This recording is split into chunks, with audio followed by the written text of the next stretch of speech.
Sports. We are the Fourth. We are Ohio. It hasn't always been perfect, but the Indians will end April in first place in the AL Central, the only team in the division above 500.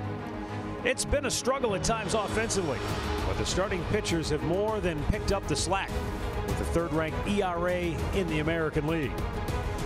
Trevor Bauer gets the call to bring down the curtain on April as the Indians bid adieu to the first month of the season, next on Sports Time Ohio.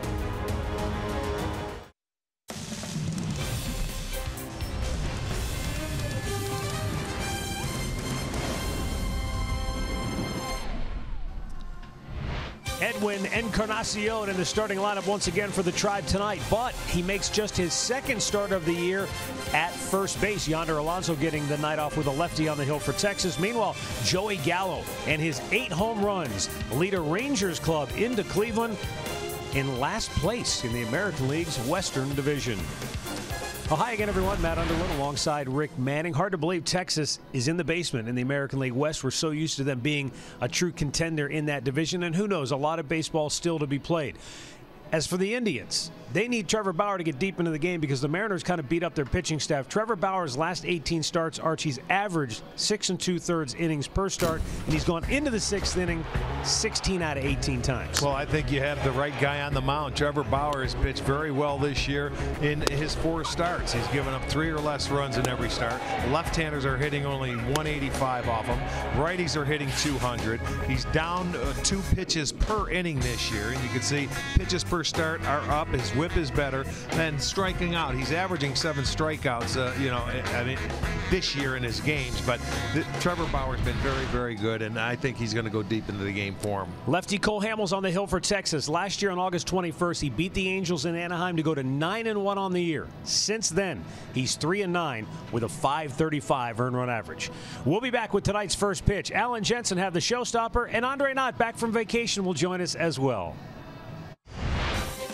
Cleveland Indians baseball is brought to you by Who But W.B. Mason, the official office supplier of the Cleveland Indians, and by your Northern Ohio Honda dealers. Made in Ohio, Ohio proud.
The Tribe as the Indians open up a 3-game series here at Progressive Field against the Texas Rangers. Hi again, everybody, back here in center field along with Jensen Lewis. I'm Al Pulowski. Let's take a look at our showstopper for tonight, and we call this guy Mr. Extra Base Hit for the Atlanta Braves. Ozzie Albies, 22 extra base hits here in April. The top of this order now, Al. Who do you have? Albies, Acuna Matata. Oh, very clever. And Freddie Freeman. I would say that the future of the Atlanta Braves order is in good hands. And this guy, he was kind of a no-name last year. And then the second half of the season really burst onto the scene. He has provided a big-time spark atop their lineup. Braves finally getting some offense back. It's been a few years since they had some guys down there that could really do damage. And Ender Inciarte has really been the jump starter for them. That's a lethal top of the order. Let's send it to our jump starters right now. Matt Underwood and Rick Manning have the call in tonight's game. Andre Knott reporting. Guys, take it away. All right, thank you, gentlemen. Indians welcome in the Texas Rangers for the first time this year. Texas 11-18 on the year. Tribe, meanwhile, 14-12, 3-game lead over the Tigers in the American League Central Division. It's going to be a beautiful night for baseball, and re-energized, fresh, relaxed, back from his weekend respite. Andre Knott joins us downstairs. You call that a vacation, I'll roll with it. Hey, for the Indians, the month of April, hitting-wise, has not gone exactly the way they wanted to. They've looked at the numbers. They're well aware of the numbers. And in talking to Jason Kipnis, who always has had tough Aprils, he's ready for the month of May, but he talks about the mind state that it takes to go through a tough month, but believe they've got 4 or 5 months strong still in them. This game's frustrating, and right now we're at a low, so we're grinding, frustrated, searching for answers, even though they might be right in front of your face. Trying not to change everything just because you get out and searching for results, but we know that we're on the right path, we're doing the right stuff, we're hitting the ball hard sometimes, and we're just going to try to keep doing that. Hopefully they start dropping here in May.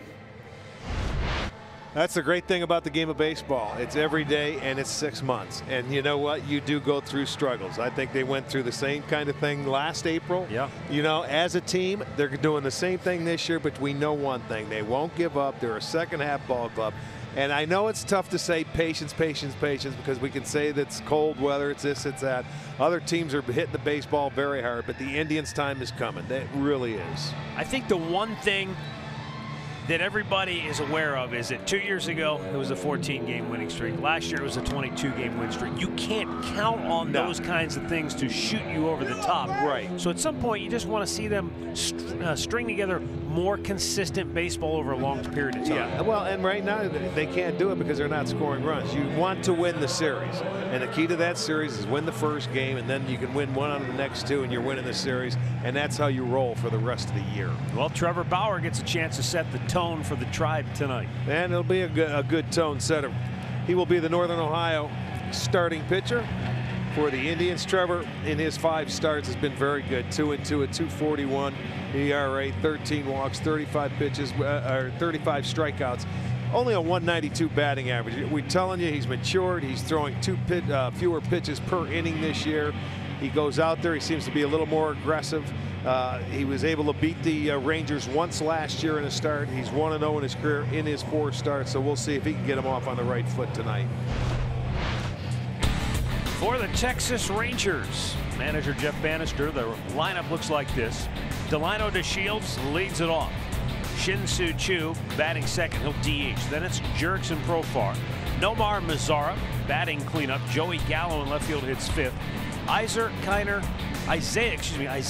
Falefa is at second base batting 6th. Ronald Guzman is at first base hitting 7th. Robinson Chirinos, the catcher, batting 8th. And Drew Robinson at second base bats 9th.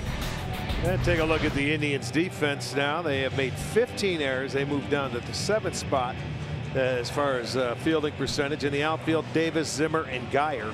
On the infield, it's going to be Ramirez, Lindor, Kipnis, and Encarnacion. Making his second start there, Roberto Perez is behind the plate.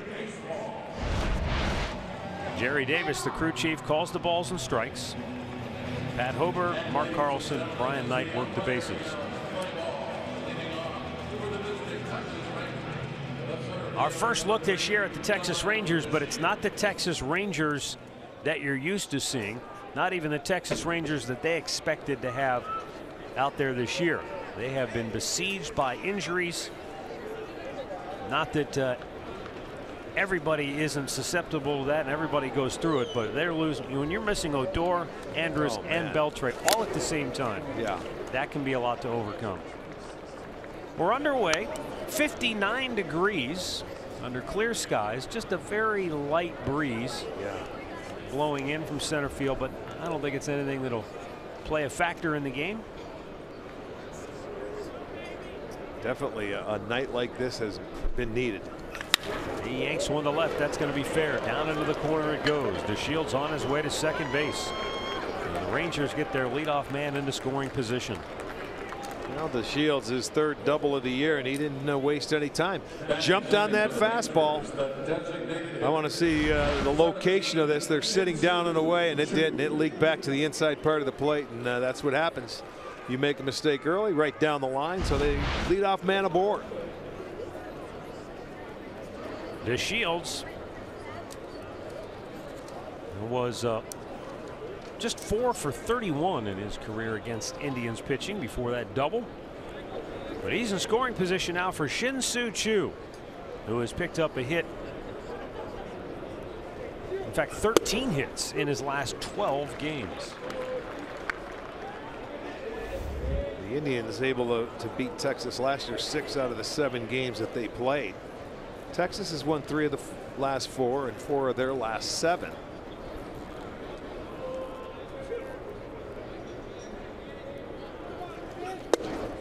With DeShields back and in the starting lineup, Choo in the 2-hole. He had been leading off.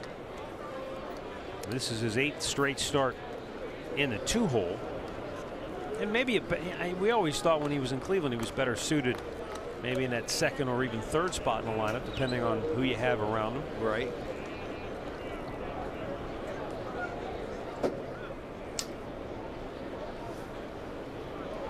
Time called. Trevor just holding the baseball to make sure that DeShields stops. He is a base stealer. He's stolen 3 out of 4. And the Rangers have stolen 12 on the year.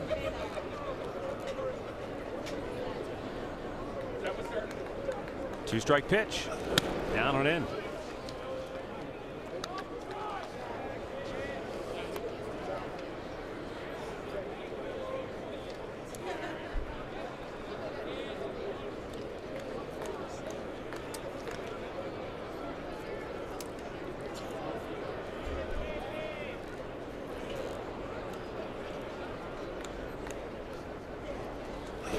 Fouled right back. You know, you mentioned before about the overall goal. Just try to win the series. You win the first one, obviously it gives you a leg up on trying to take one of the next 2. Makes it a little easier. The Rangers have lost the series opener 8 out of 9 times. Right. That's the one you want to get. That makes it tough to win. Yeah. Well, the Indians had a string like that early last year too. They were losing the first game of the series, which made it tough to win the series. It certainly helps. Almost got him. Choo just spun out of the way of that fastball, and the count evens up at 2-2.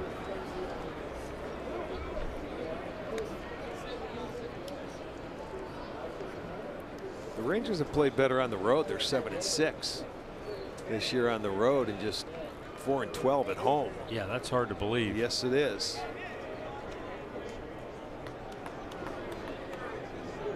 Two offering. Don't know if that's a product of all the injuries, because you think of Texas being a team just normally built for that ballpark, and they can wear out an opposing pitching staff. Yeah, but the other staff has to pitch there too, so you figure they could score runs or normally do. But as we mentioned, their disabled list is stacked. Bauer's thrown 6 out of 8 strikes, but looking for his first out so far. 2-2. He went too far, and he gets the strikeout, 1 away. Home plate umpire called it too. He's the one. Jerry Davis, the veteran. There you'll see, and it certainly looked like it from that angle, but here's a better look. And then he tried to drop that bat. He didn't feel he did, but Davis called it. Jurickson, Profar, switch hitting shortstop.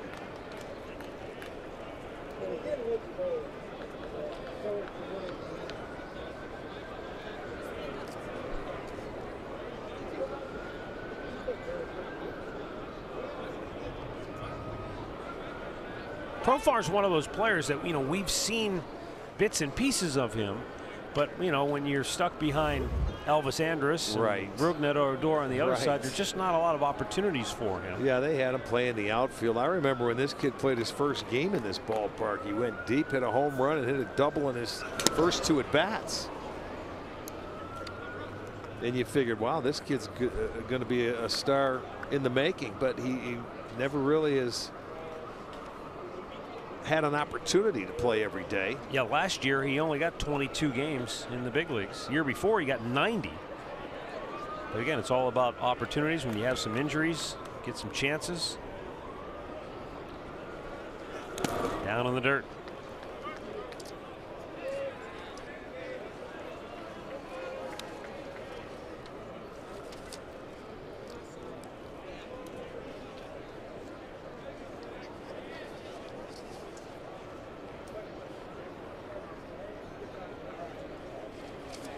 Texas struggling with runners in scoring position. 197 average.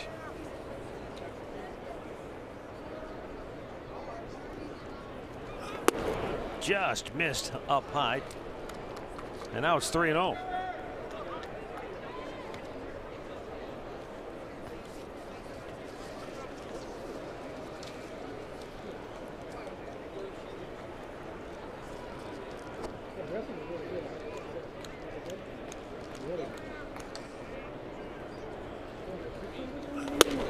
Just did catch the strike zone, outside corner, right at the top of the zone.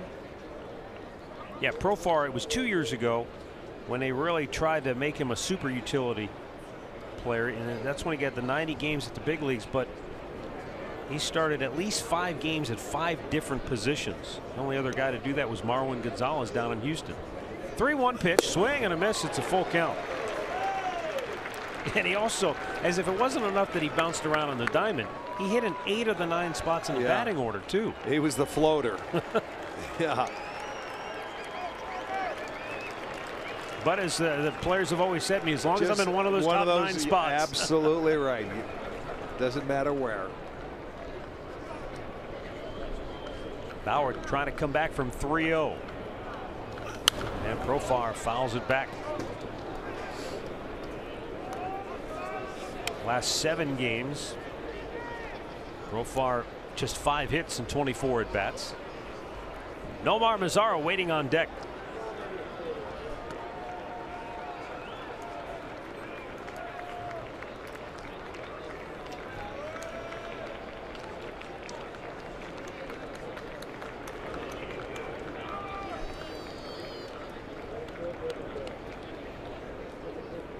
The payoff. Pull that foul into the seats just beyond the Ranger dugout.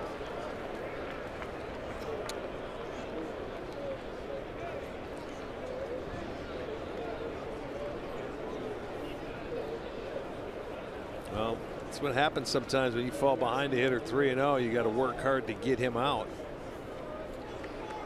He has fouled off a fastball and then the breaking ball.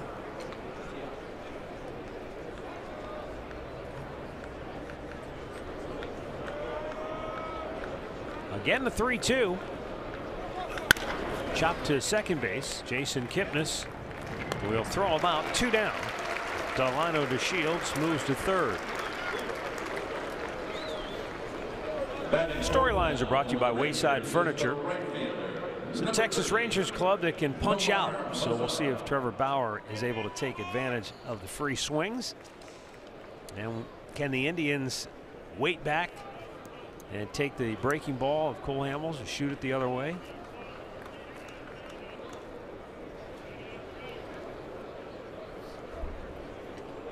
Or will his drop in velocity maybe speed up their bats? And well, we'll see. He has that good changeup he can throw away to the right-handers. Cutters in, breaking ball in.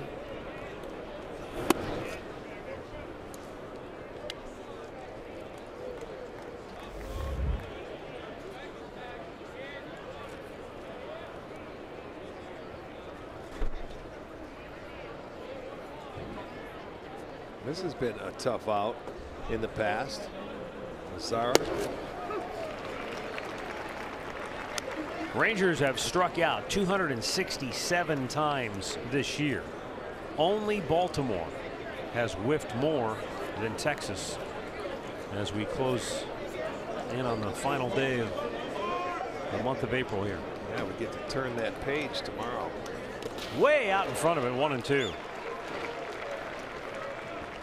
Ball bouncing in the dirt. Perez doing a nice job of smothering it. You remember Bauer's last start, it was Yan Gomes that caught him against the Cubs, and it was a win for Trevor Bauer.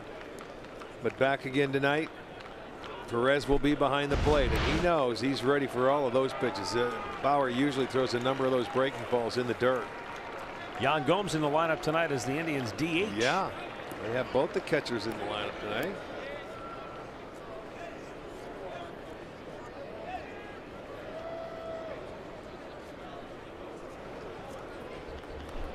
Now the 1-2 from Trevor.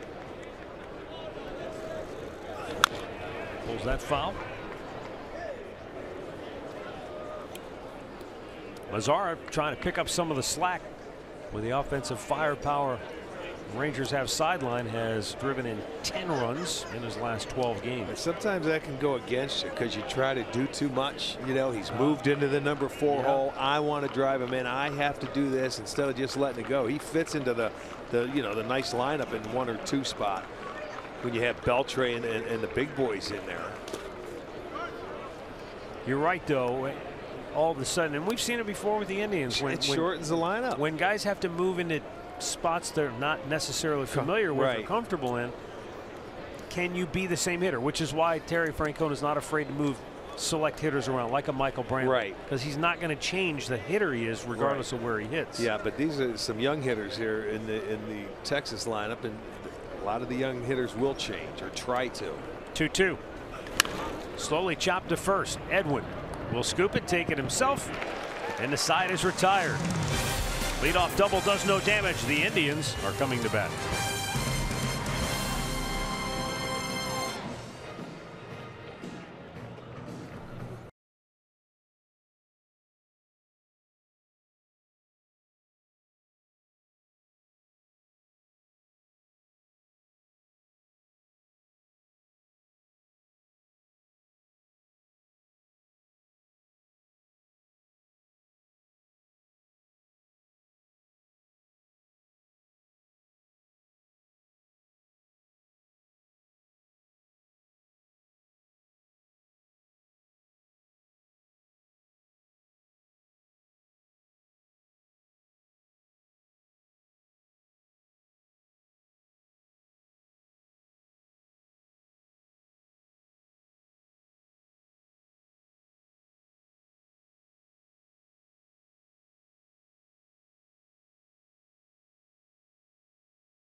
On the mound, he will be the Northern Ohio Hyundai starting pitcher for the Rangers. 1-4, 441 earned run average. Not off to a good start. Still looking for his first win in this ballpark. And there's only 4 ballparks in his career he has not won in.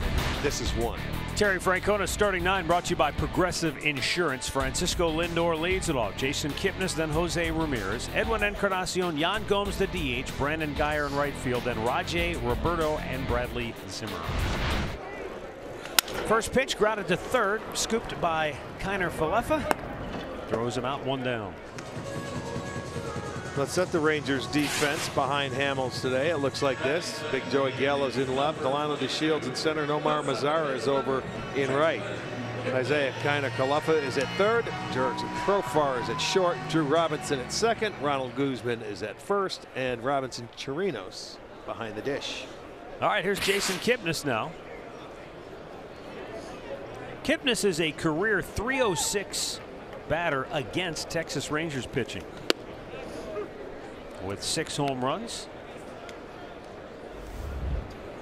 He's also off to a good start this year against left-handed pitching. He's gone 7 out of 27 against the lefties. Cole Hamels comes out, fires 2 quick ones in there. 0-2.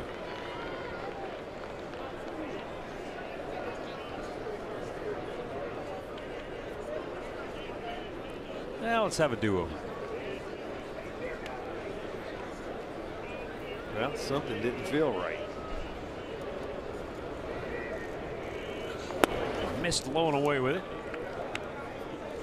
He has a good cut fastball, a breaking ball, the changeup. You know, he'll work both sides of the plate to the right-handers. Right-handers will probably try and stay on it and take him the other way, and maybe force him to come inside a little bit more. If you can prove that, that'll be fine.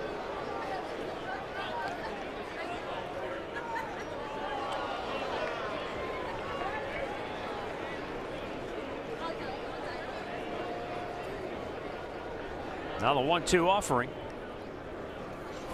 And he chased it in the dirt, struck him out. 2 down. For the Tribe, batting third, the third baseman, number 1, Jose. There you go. You see it looked like a little cut fastball there. You can see the spin, and he got Jason to expand his zone and swing over the top of it as that ball bounced in the dirt.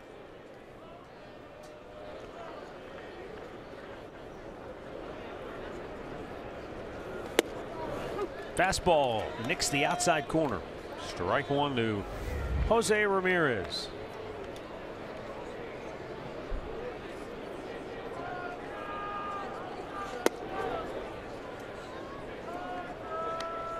Ramirez over his last 9 games is batted .389, 3 homers, 6 runs driven in.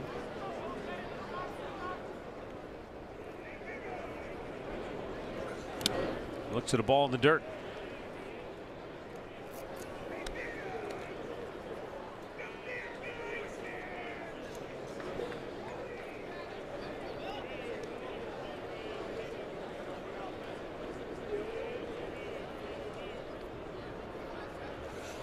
Last year, Cole Hamels was pretty balanced overall. He used his 4-seam fastball a little more than 25% of the time. He would sink it just over 20%, change up 20%, curveball 13%, cutter 18%.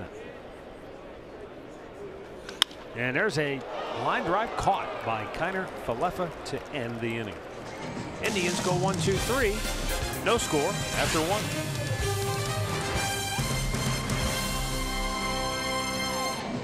The Indians remind you that you're responsible for any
Falefa and Ronald Guzman due up for Texas.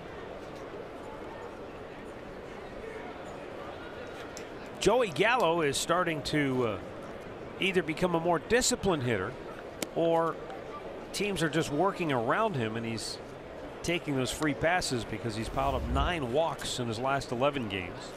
Well, yeah, he's the one guy that can take one swing of the bat and knock it out of the ballpark, so he can maybe try to expand his zone. If he's patient enough, he'll take the walks. You know, sometimes and we talk about it a lot, hitters want to hit. They don't like to walk a whole lot, especially when you want to hit homers and drive in runs.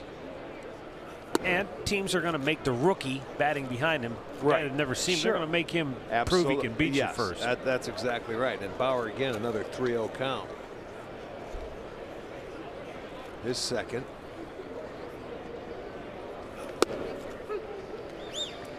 Up and away, top of the zone. 3 balls and a strike.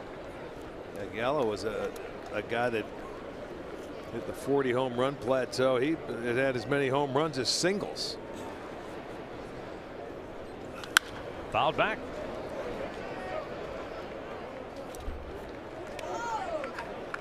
But he has power to all parts of the ballpark. Left center, straightaway center. It doesn't matter. This guy, he takes up that whole batter's box as well. High, ball 4. So he takes the walk.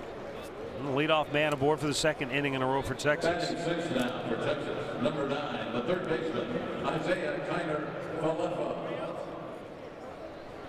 So here is Isaiah Falefa, the rookie.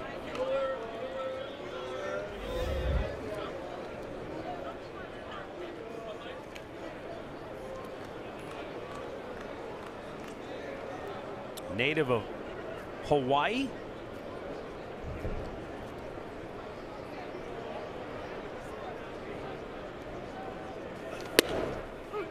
Takes a strike.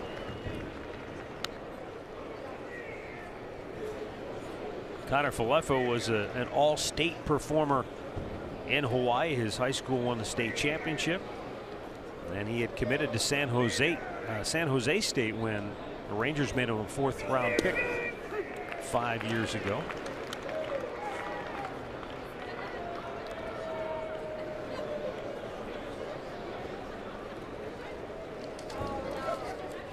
Last year had his best year in the minors when he hit .288 with 5 homers, 48 runs batted in. Checks on a ball low and away, 1-2. That was a good pitch, trying to see if he would expand his strike zone. Bauer was, but he was not going to do it.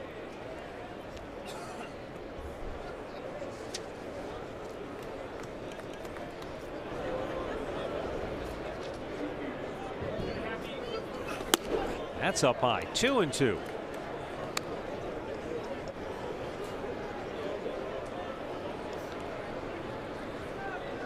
Already at 33 pitches right now, just 20 strikes for Bauer.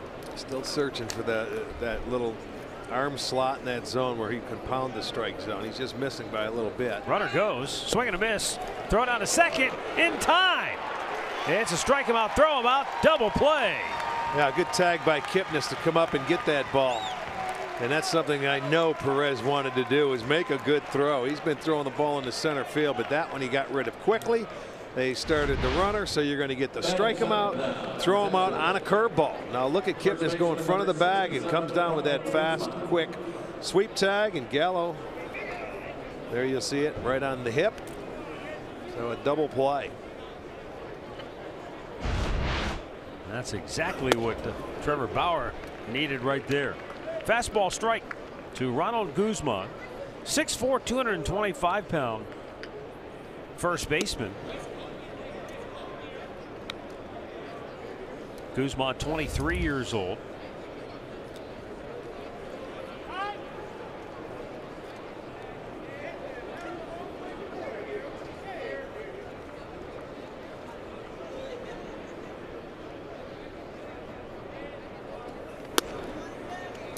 Guzman out of the Dominican Republic. He was a Rangers minor league player of the year last year. Fouled right back. He hit 12 homers, 62 runs driven in, batted .298.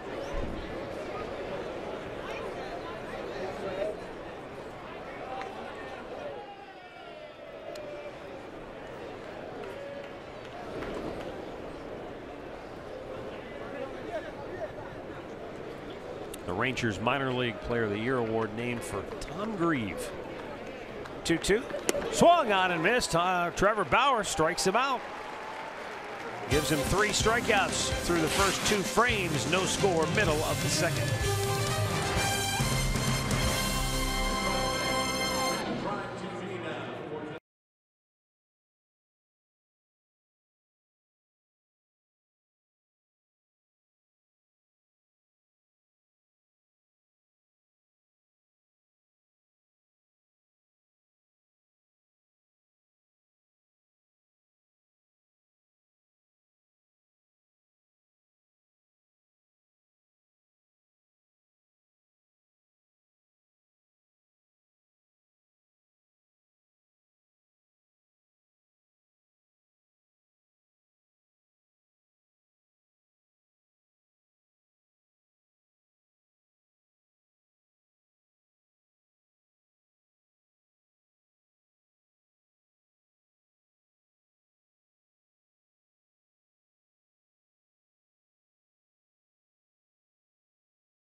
Download the new Beat the Streak app and play for free and start your streak for a chance to win at $5.6 million. Download Beat the Streak today.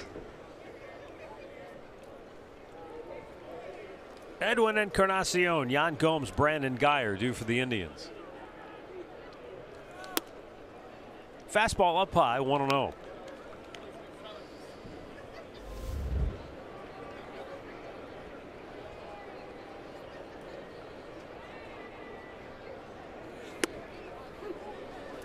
You know, whether it's age or just as you go along, you're always looking to improve and you're looking for something that maybe gives you a little bit of an edge.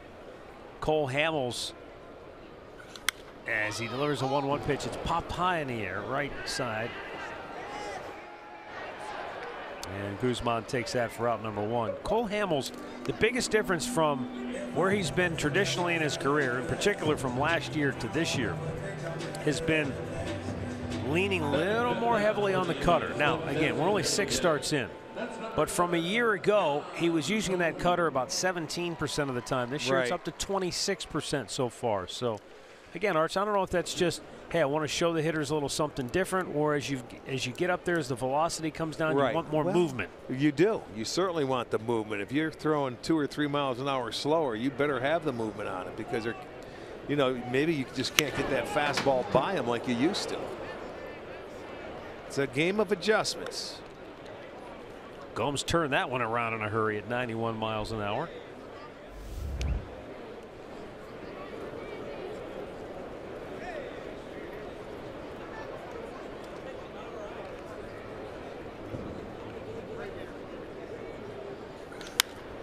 Out of play to the right.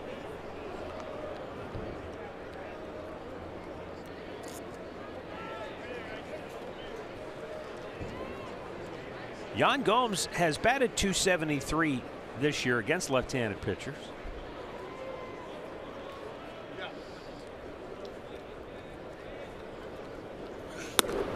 Takes it up high.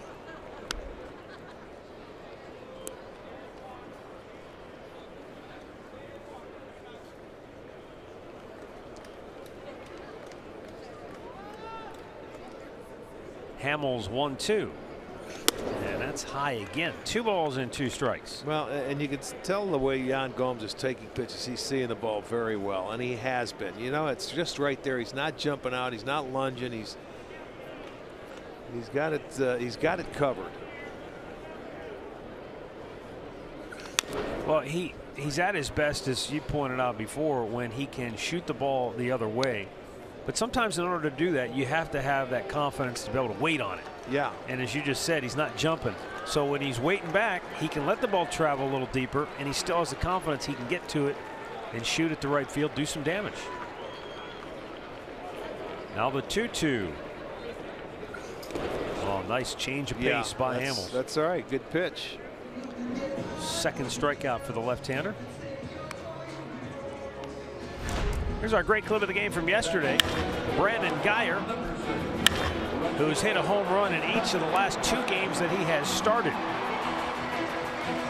And Terry Francona says, hey, quite frankly, we need to see that. Not necessarily hitting home runs, but Geyer is a right-handed bat that they need, especially when they go up against left-handed pitching, whether it's coming off the bench or in an opportunity like tonight where he gets a chance to start. And this is a guy who a couple of years ago was really a huge boost when it came to hitting left-handed pitching. Well, Tito said the same thing earlier today, guys. He said when they go, they need Brandon Geyer to be big against left-handed pitching. They said they've got to get him going one way or the other, and they need to start sooner than later with where the offense has been. Well, he's been very quick on the ball inside. Hit that home run off the pole against John Lester, and then Gonzalez against Seattle. He left the yard, so.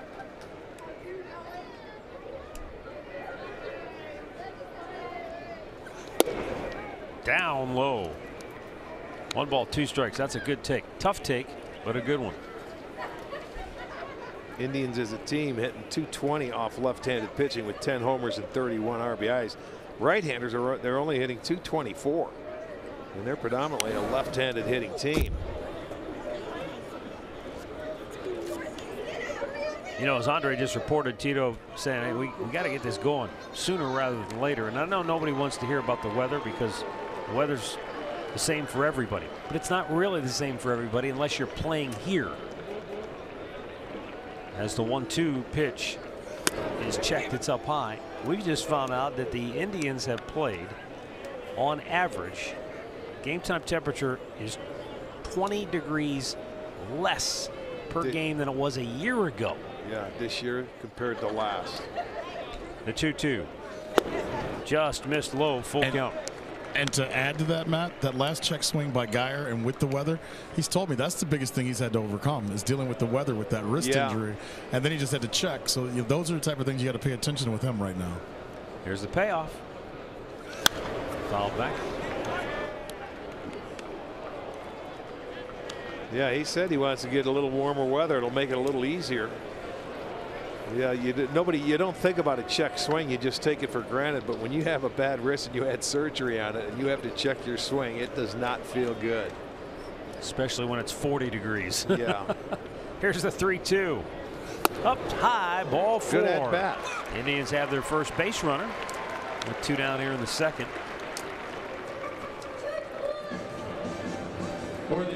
Funny when you go through a stretch of weather like they have. This feels like midsummer all of a sudden. It's not exactly broiling at 59 degrees, but I'll tell you, it feels great. It's unbelievable. Yeah, this is fine. I mean, you can deal with this. I don't know how the poor fans have dealt with it, man. They're under blankets. We've seen some of the craziest costumes, you know, around, where they put. I think they went into the closet to break out every piece of clothing they've had. How about Rajay Davis? That's how you bust out of an 0 for 18. Solid line drive into left field. And the Indians have 2 on with 2 out. Yeah, you get your first pitch. If it's the one you like, get after it. And he did just that. Hit a line drive. It's a fastball. Don't spot it. That came inside, and he was ready. Ready to hit. That's the Indians' first hit. So they're trying to start something here with 2 outs.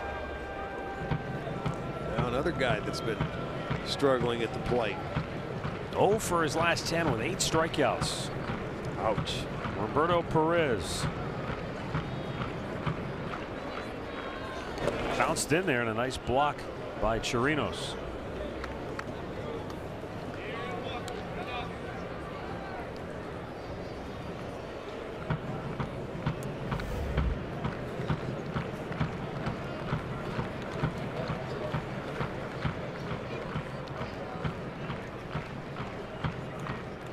Brandon Geyer at second base. Rajai Davis down at first.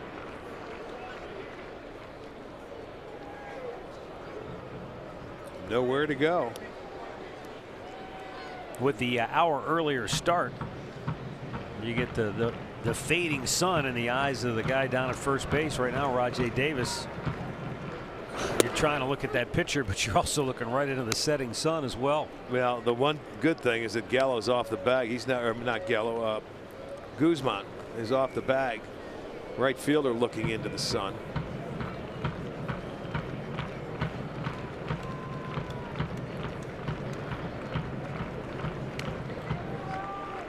Here's a 1-1 and a foul right back.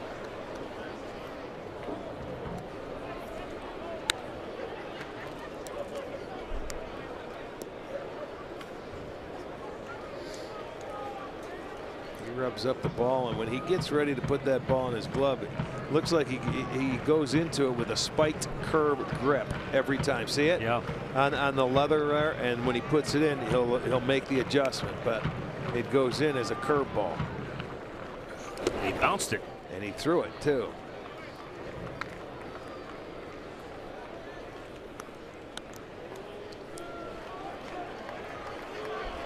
What would you look for as a hitter? Just any kind of subtle movement to try and pick up if maybe he's tipping his pitch, you know, when you see if he's, you know, moving that wrist at all. Well, as he's going for a could, grip. but you know, he can go in there and pretend he's fixing it and doing things like that. He really does, and it's tough from where we're sitting up here to see if anything happens. But he's been around way too long. Oh, I know. I'm anything. just saying generally when you were playing, what would you look for to see if a guy was tipping sometimes it? their hands will go a little higher if they're throwing a breaking ball as compared to a fastball. You know, little things what they do with their hands. There were some guys that were terrific at just sitting and watching, you know, from the stretch. And they'd pick something up. I mean, here or here. You know, their hands could be away from their body or in, you know, just little subtle things. But, you know, we're all creatures of habit, and you get into routines, and sometimes you get into bad habits, and you will tip some things. But he's going in there. Now, you see, I don't see his glove moving at all or anything like that. Oh, there. Now he'll just probably walk Perez. Both runners move up. Geyer to third, Davis to second on a wild pitch. The last two pitches into the dirt, which is 6 now that he's bounced in front of the plate. This one down and in. You have first base open. You've got the young left-handed hitter for the Indians, Bradley Zimmer, on deck. We'll see what Cole Hamels does. He may just not necessarily intentionally walk him, but try and throw a pitch to get him to chase it. Well, the way Chirinos went after that, I wonder if he's got the confidence to keep throwing that. I would think a curve or a changeup maybe. Well, he's called for 2 different pitches, and he doesn't want either one. He said, and I didn't. You know, they use a different set of signs with guys on second base. I'm thinking changeup away maybe.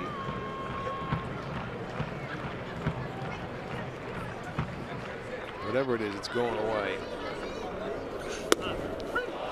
Boy, oh boy. Struck him out looking. Indians leave 2 in scoring position. No score after 2.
Here's a look at the active list. Most consecutive games striking out 6 or more. Trevor Bauer has done it 10 straight. Yeah, Trevor's, it was 7. His first 3 starts, he struck out 7. Then he had the 6 against Baltimore, and then the 8 against Chicago Cubs. 3 strikeouts through the first 2 innings here tonight. Robinson, Chirinos, then Drew Robinson, and that takes us back to the top of the order. Out of play. Well, that's been another thing too for the Rangers. When you have Cole Hamels on the mound, boy, was run support. They have scored 2 or fewer total runs in 3 straight and 4 of his 6 starts. The game that he won was in Oakland. They scored 4 runs and he got the win. But other than that, it's been 1, 1, 1, and 2. Look out, Edwin, near the seats, can't get to it. He wasn't going over there too fast, was he? He was not going to run himself into that railing. No, sir. This is a guy you got to be careful with, though. Robinson Chirinos. Arch, we define how a hitter is hot a lot of different ways. His last 8 hits, 5 homers, 3 doubles. Yeah, he's got some sock in that bat.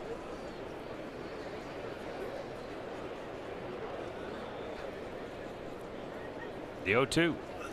Wow, that bounced a good 4 or 5 feet in front of the plate. I was going to say he can hit a breaking ball. If you don't make sure it's down, he can hit it a long way. So that's why you get ahead of him. And look at that. Boy, that ball's not too low after the first bounce. Now, if he wanted to, he could have swung and creamed that pitch and done would have been legit. Fine. Yeah. I know sometimes people wonder, if it bounces, are you still alive? Yeah. The 2-2. Oh. Jerry missed one there. Full count. Well, it's the top of the strike zone. I mean, here you go. On Fox Tracks, there it is, right there, top of the zone. It's not called a strike. We've seen that a lot. Didn't matter. Bauer comes back, takes care of it himself. That's 4 strikeouts for the right-hander. 8 batters into the game. All right, let's go back to that strike him out, throw him out, and the throw from Roberto Perez. Watch the transfer. It gets down as he gets the ball to second base. Less than 2 seconds, which is very good. And it didn't take him long. Less than 3/4 of a second to get that ball, get rid of it, and get it to second base in less than 2. And that's how you throw out base runners. And Andre, it's got to be frustrating if you're a fast guy, because they've got to be so perfect, and how many times they are is amazing. Yeah, it really is. And I think that's a confidence boost for Roberto, because he's had some troubles throwing the ball early this season. And the other thing is, I know, Arch, you brought this up earlier about the last time that you had Bauer pitching. There was a different catcher. Right. And Tito in spring training went out of his way to catch both of these guys with every pitcher. He wants every pitcher to be comfortable, whether it's Roberto, whether it's Jan. And he thinks that's good for both of them, that they know how to catch everybody in this rotation. I mean, he thinks it's helped Jan early this season, because it's no longer, oh, this guy's pitching, that means I'm not hitting for these guys. Does that make sense? Right. Well, you know what? They have to. What happens if one of them get hurt? And they got to go out there and catch him every day. You don't want to start it right in the middle of the season. And we watched that last year, and I know for Roberto it was tough sometimes, as people would say, you know, Kluber, you know, it's Kluber day, he's not catching. That helped him last year when he was able to catch Kluber a little bit. I think what Tito's really trying to do is have both of these guys confident as they go forward. To first base, Edwin boots it, recovers, throws. Bauer's there to take care of it. 2 down. Stay with it. Absolutely. No panic. Stay with it. And Bauer was over there in plenty of time. It gave him plenty of time to recover. But you're right, he didn't rush it. And we mentioned it's only his second start out there at first base this year. But you know what? It keeps you in the ball game when you play defense. I think it's tougher just to sit around and DH. When you get a chance to play defense, you can take your concentration, put it elsewhere, and not think too much about one side of the baseball. I mean, I could totally understand it when a guy's at the end of his career, he's 40, or, you know, just hanging on, you know, maybe another year or 2, like Hank Aaron did at the end of his career with Milwaukee. I'd go crazy, though. I don't know how these guys, like you, I don't know how they do it when all they do is DH. Well, I mean, you know, they get after they're at bat, they go in and start looking at more video and more video. You can outthink yourself sometimes instead of putting it aside and waiting and go do something else. There's a lot of guys that say that have a chance to DH. I'd rather play. So do you think it's a special position for guys that can do it? Yes. Talked DH? We talked about Edgar Martinez. Remember, Absolutely. And people don't give him credit, though. Oh, I know it. No, you don't get as much credit because people think, well, you're only hitting. You're not playing defense. It is. It's not as easy as people think. I think mentally it takes a special or a different, let's say a different personality. Well, like David Ortiz, like he was unbelievable. He could get it and he could do it. He was unbelievable at it. It's not. Usually it's veteran hitters. Swung on and missed as Shields goes fishing, comes up empty. Bauer has fanned 5 through 3 innings. No score in Cleveland.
Left-handed bats in the lineup for the Indians here tonight, and they'll both bat here in the 3rd inning. Zimmer, then Lindor, and Jason Kipnis due up 3rd.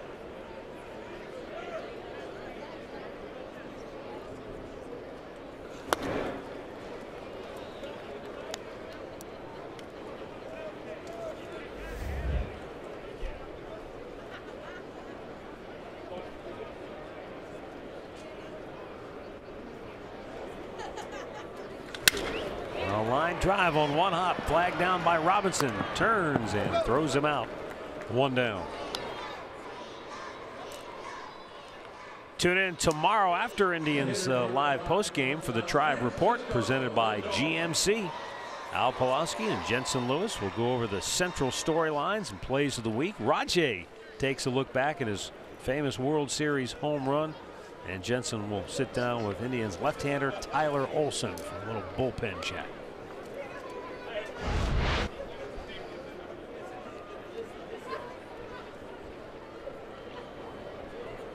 I think the thing that I thought was most interesting when I asked Rajay about that was when he said last year how players would come up to him and just say, man, I was whatever, fill in the blank. I was in bed. I was out to dinner. They could tell you right where they were at. Yeah, they remembered it. It was one of those moments that even for big league players who were watching that game on TV or wherever they were, it was such, it resonated with them because it was one of those, we all dream of it as a kid. You're in the backyard. It's just, you want to be in that moment. It's always game 7 of the World Series. Yeah. And he did it in the 8th inning to where he could tie the ball game up. Unfortunately, it wasn't a game winner.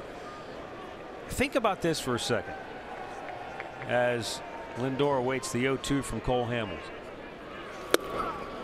2 down. Can you think of another moment that has been such a profound moment and a positive, not a dubious moment, but such a profound, honorable moment in a losing cause. Usually you only think about the teams that win and the plays they make to win the game. Yeah, you always remember the winning. This is rare, a rare occurrence in it. The thing you'll remember most about Game 7 of that World Series is the home run by a guy on the losing team. Well, that's true. It was late in the ball game. It's the 0-1. Kipnis fouls it off. We'd have to go back and really have to rack your brains, you know, to think. But because I'm guessing if baseball, even if Cubs fans were totally honest, they would probably say that's the moment that they remember. Maybe not most of all, because the last out, certainly after over 100 years. Well, I guarantee all those Cub fans were thinking, here we go again. There's no doubt. Because when we showed that shot and it hit the cameraman out in left field, the two Cub fans just went, oh, the looks on their face. Like they wanted to jump. Yeah, yes. The 1-2 to Kipnis in the dirt. Jason struck out in the first inning. Well, and the one thing Hamels does, and he got him on a pitch down in the zone, a cutter down in the dirt. He concentrates on keeping the baseball down in the strike zone. You don't see many up around the belt. Everything's down. Way out in front of it. Boy, Hamels is sharp here at the outset. He has fanned 5 through 3 innings. So has Trevor Bauer, and we have no score.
Well, as happy as those fans are right now, Arch brought it up. If you haven't seen this yet, watch the Cubs fans at the very end of this video.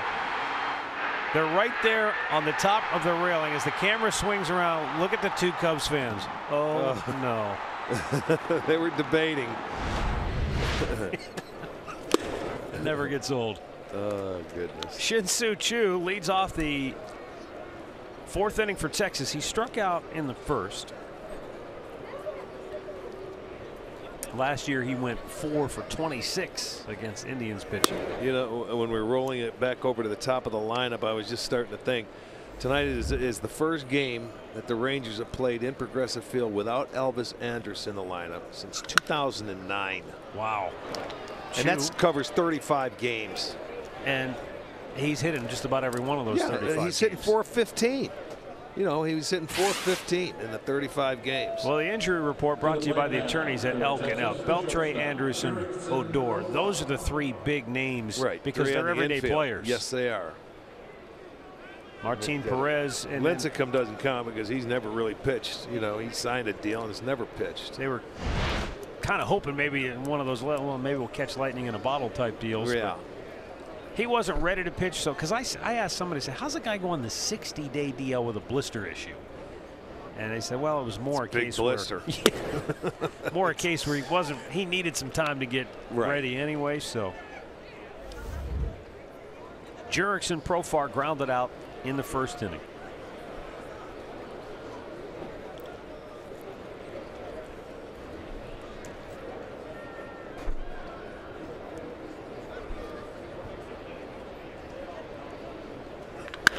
And he hit the same spot Chu did, right between first and second base. And they have back-to-back singles to open the fourth inning. Well, he was sitting on that curveball because he hit it very well. You remember he lined one foul in his first at-bat, but this one stayed up. And he kept his hands back and hits a bullet into right field. So back-to-back singles. They're off to a good start this inning.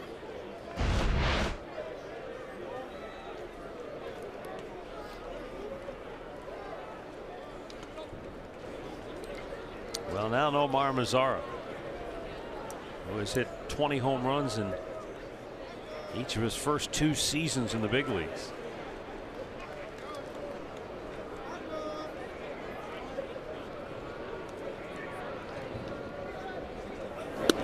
Big curveball and just missed.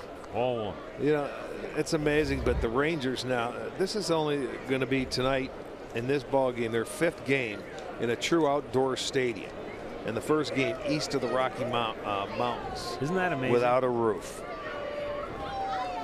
So they don't know anything about this whole bad weather. No, it's a rumor to them. They really don't. You know, they had a 4-game series in Oakland. Houston, they had the roof closed 2 out of the 3 games. They played in Tampa Bay in the Dome and Toronto. Wow. And it was closed all 3 games. So they have, boy, and you know what? They're greeted with warm weather here. Yeah, they rolled in here today going, what bad weather? Yeah, you guys, are you kidding me? The 1-1 from Bauer. Swung on and missed. Boy, did he pull the string on that curveball, and Mazara couldn't help himself. It's 1-2. Yeah, and make sure you keep that one down. He swung at a couple in the dirt in his first at-bat. He wants to hit it, boy. He's not staying back on it, so I would not be surprised to see another one.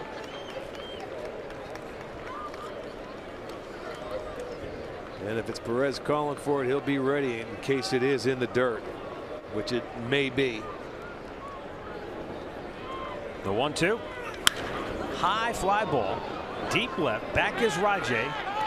And makes the catch on the warning track. Chu will tag. He'll try to go to third. And he'll get in there ahead of the tag of Jose Ramirez. So both Ranger runners move up on a fly ball to deep left field by Mazara. That's the first out in the air against Bauer tonight. Well, that's good aggressive base running. He was going to force you to throw it out. And watch when Davis goes back. He gets a little bit back on his heels, or he catches it high.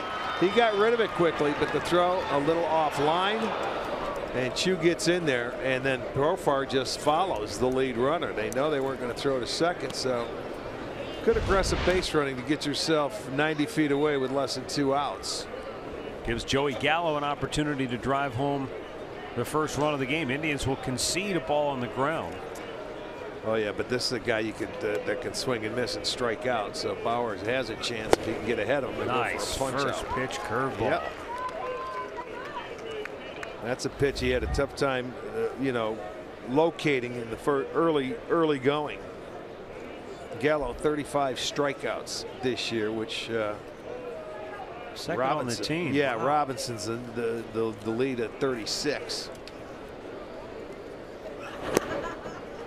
Lays off that time, 1-1. Yeah, Bauer had him down in the count in his first at bat. He ended up drawing the walk on a 3-2 fastball up and in.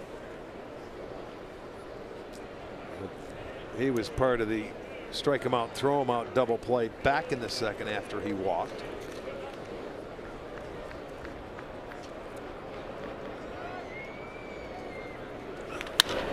That's going to get the run home from third. Kipnis with a long throw. Nice pick at first by Encarnacion for out number 2. Gallo gets his 20th run batted in on the year, and the Rangers lead it 1-0.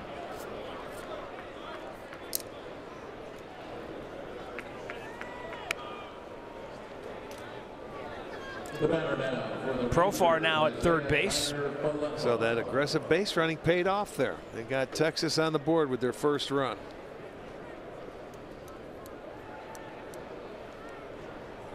Isaiah Kiner-Falefa struck out in the second inning. That strike him out, throw him out, double play. He swung and missed.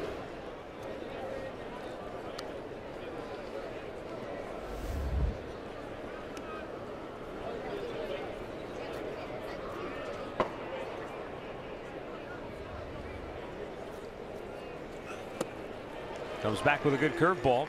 Evens the count of 1-1.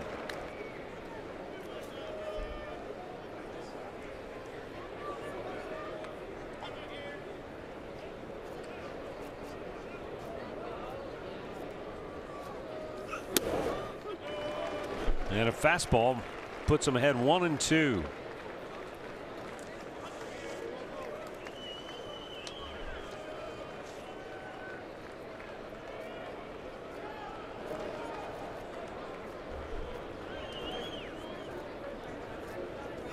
Got a piece of that one.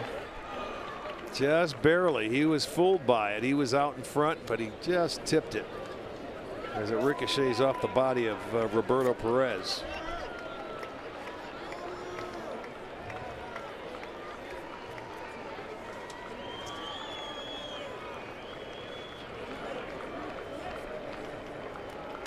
Ronald Guzman waits on deck.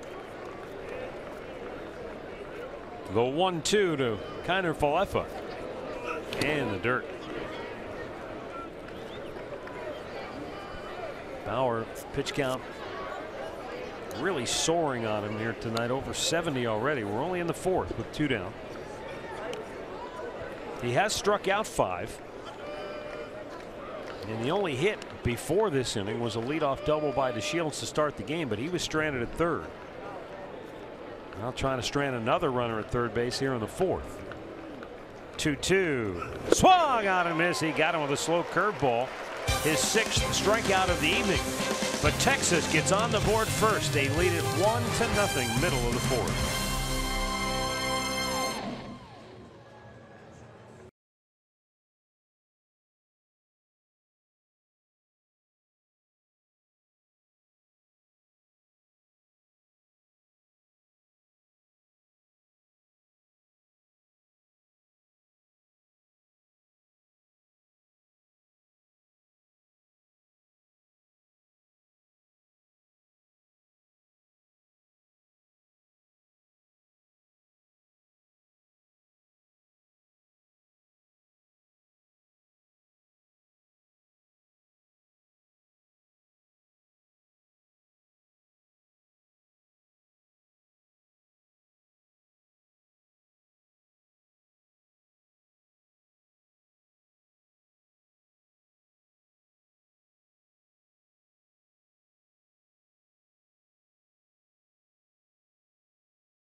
The best seats at the best prices.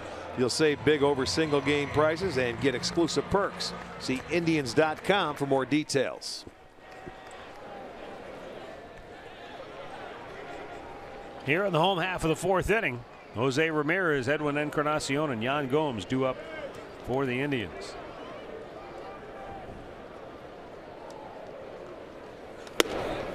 Cole Hamels with a 1-0 lead gets ahead of him with the first pitch strike.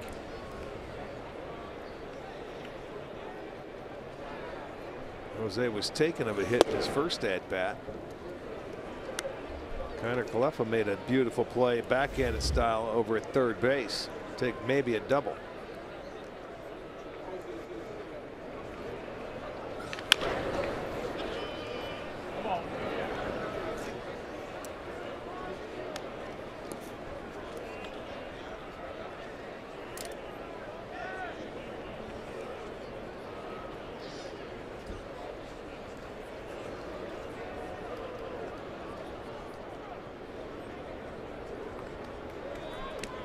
Now the 1-2 pitch.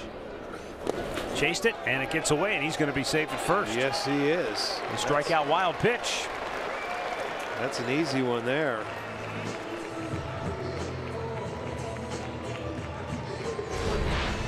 Watch the catcher, though. Well, he went to backhand, and then he flipped it over and had a tough time with it. But he was kind of, well, you know, look, it's easy to critique from way up here. It just looked like he was kind of leaning that way instead of really making a hard effort to get the body in front of it. And again, maybe it's. I think he thought he could have caught that ball. That's why he went one way and then switched it back over. 6th strikeout for Cole Hamels, but the leadoff man aboard for the Indians in a 1-0 game.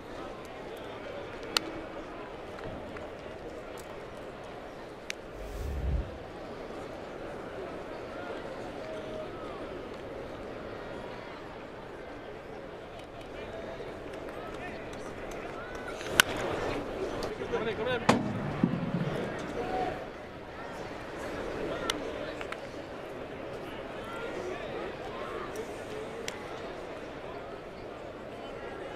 10 of 13 first pitch strikes for Cole Hamels tonight.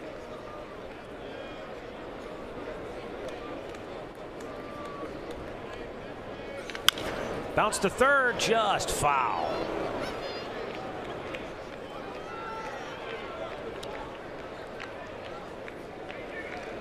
This one off the bat looked like maybe it had a chance, but just foul in front of the bag.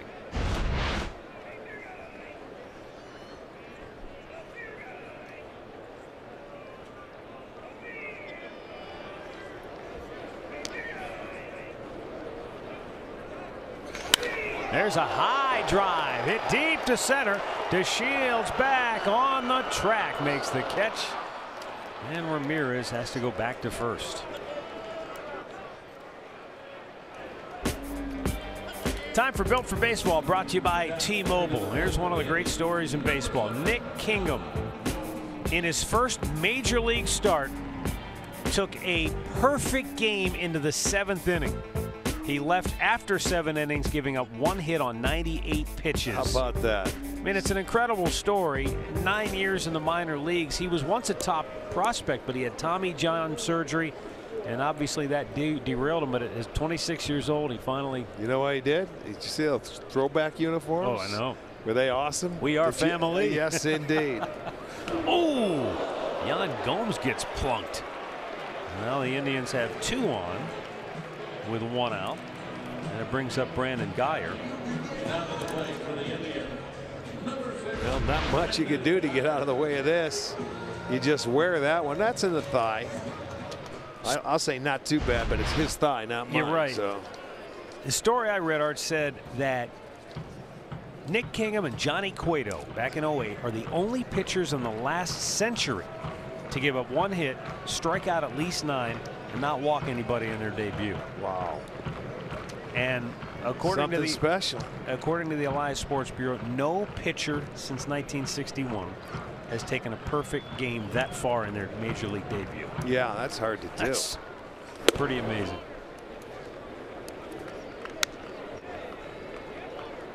Well, that's the 5th batter that Cole Hamels has hit this year. And, you know, matter of fact, Trevor Bauer's hit 4 coming in. They both had 4 hit batters going into tonight's game. The 1-0 in the dirt.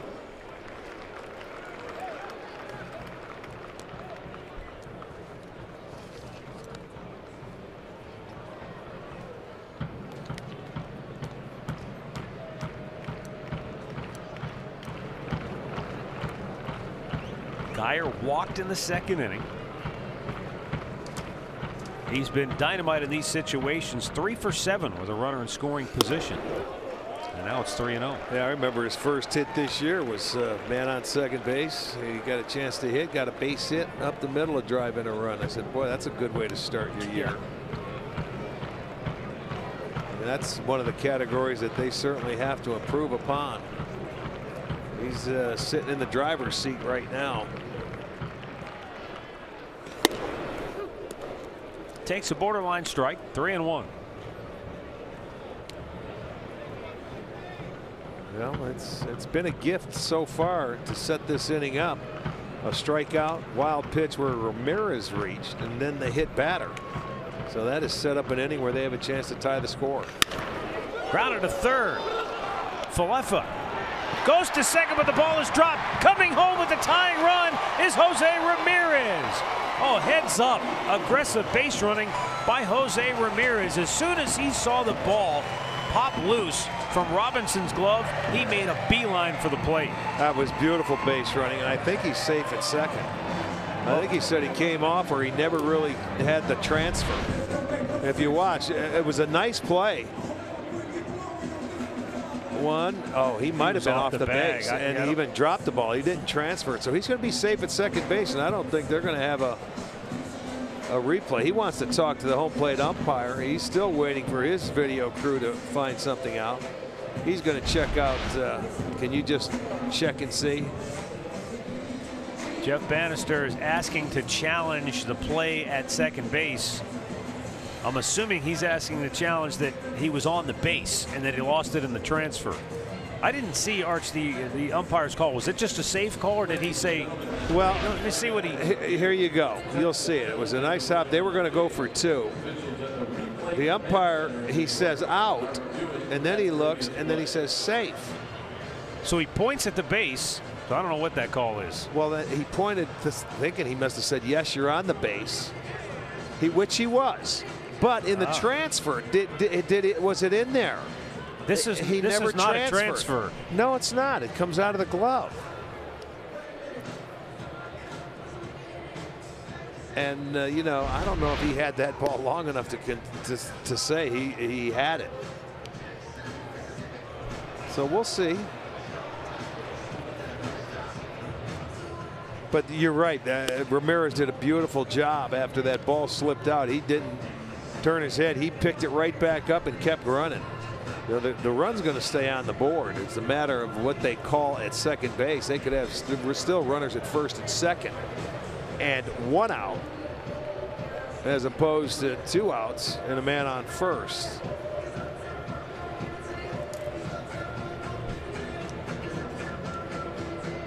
What do you think? I think they're going to rule that he had it in his glove, and they're going to give him the out at second. You know what? I'm not so sure about that. I don't think he really did, because he was coming off that bag in a hurry. We'll see. I mean, there's a couple of issues here. One, at least it looks like he's on the bag at first base, but you can make a case, was he on the bag with control of the ball? That might be debatable. And then you can make a case that he lost it in the transfer. Well, that ball came out of his glove before his hand even got near the glove. It came out of the top of it. Problem is, we're only going to get a safe or an out call here. We won't get an explanation. No, that's true. The decision is? Well, now unless they're going to have to do some explaining to do. So they did call him out. They called him out at second base. Ramirez still scored. That's no big deal. So they tie the game. So Gomes is forced 5-4.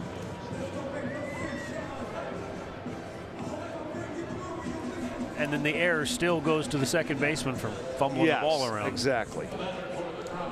Number 26, Rajay Davis.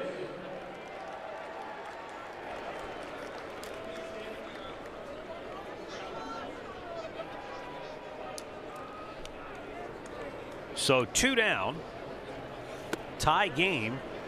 Our producer Jim Murphy informing us that he heard on the call-in line that they were also reviewing. Texas also was asking, was there a slide violation, the slide rule at second base? And there was no. I guess you search for everything, you know, to get it out.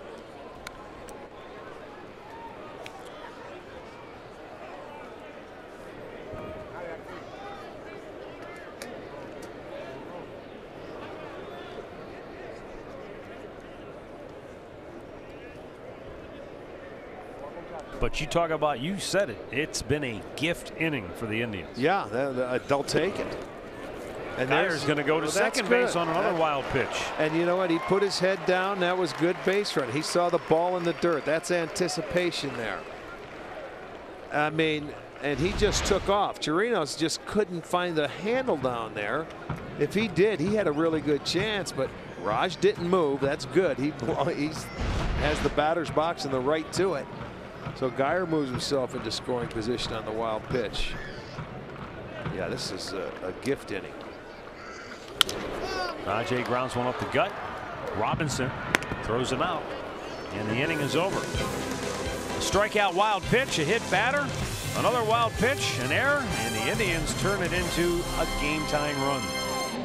The Indians with Tribe manager.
By the 2018 Kia Sorento, the perfect getaway vehicle. Visit KiaDealers.com to learn more.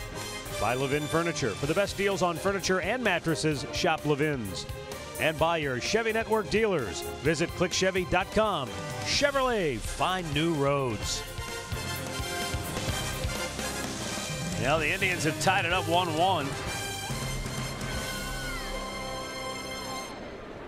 Catchers have played a big role in this one already. Yeah. Trevor Bauer and Cole Hamels both love to throw the curveball. And occasionally that curveball will bounce in the dirt. Now, not every wild pitch is equal. Not every wild pitch reacts the same way, but Bauer has thrown 7 pitches in the dirt when there have been runners on base. Hamels has thrown 6 pitches in the dirt with runners on base. Bauer does not have a wild pitch because Perez has been blocking, sucking it up, knocking it down. There have been 2 wild pitches charged to Cole Hamels. His catcher has not been able to knock it down. And Chirinos has caught every start for Hamels, so I mean, he knows what he throws and what his stuff does. There's no question about it. Guzman saying that ball hit him in the foot, and now here we go again. Jeff Bannister saying hold everything. Let's get our video guy to take a look at it. Jerry Davis never saw it. If it did in fact hit him in the foot. I wish they'd get rid of this. You know what? Umpires don't have a chance to look at a replay when they make a call. Why should everybody else? That doesn't even look like it came close. I could be wrong. No. Guzman must have felt like it hit his foot, but no kidding. And then, you know, what's a manager supposed to do? The guy points to his foot. Hey, it hit me in the foot. What's he supposed to do? I guess we got to better get it. Yeah, we got to look at it. Call the video guy. Right. But you're right. That one. We've looked at balls that have hit guys on the hand before. It's almost impossible unless you have the super slow-mo. I don't know that you can break it down close enough. No, I don't want it broken down. Just play. Go hit. Guzman. He will not hit this at bat. That's his second strikeout. Why he wanted today. to get hit. And there are 7 Ks now piled up for Trevor Bauer. It's a comeback fastball for Trevor. He was searching for that earlier, and when he has that, you can see the movement. You get the call right there. It's a great pitch. The left-hander gives up on it. So you know, as the game goes on, Trevor gets better. We say that time and time again. He searches for the first couple of innings, but when he locks it in, he's terrific, and he gets rolling when he gets to about 90 pitches. Well, he's getting close. He's already 80, he is. 81. I mean, we're in the 5th inning, and I believe in his last start when he had the 8 strikeouts against the Cubs, he was on a roll. I mean, he was about 50 to 60 pitches in the 5th inning, which was much better. And he's done a much better job this year, pitches per inning.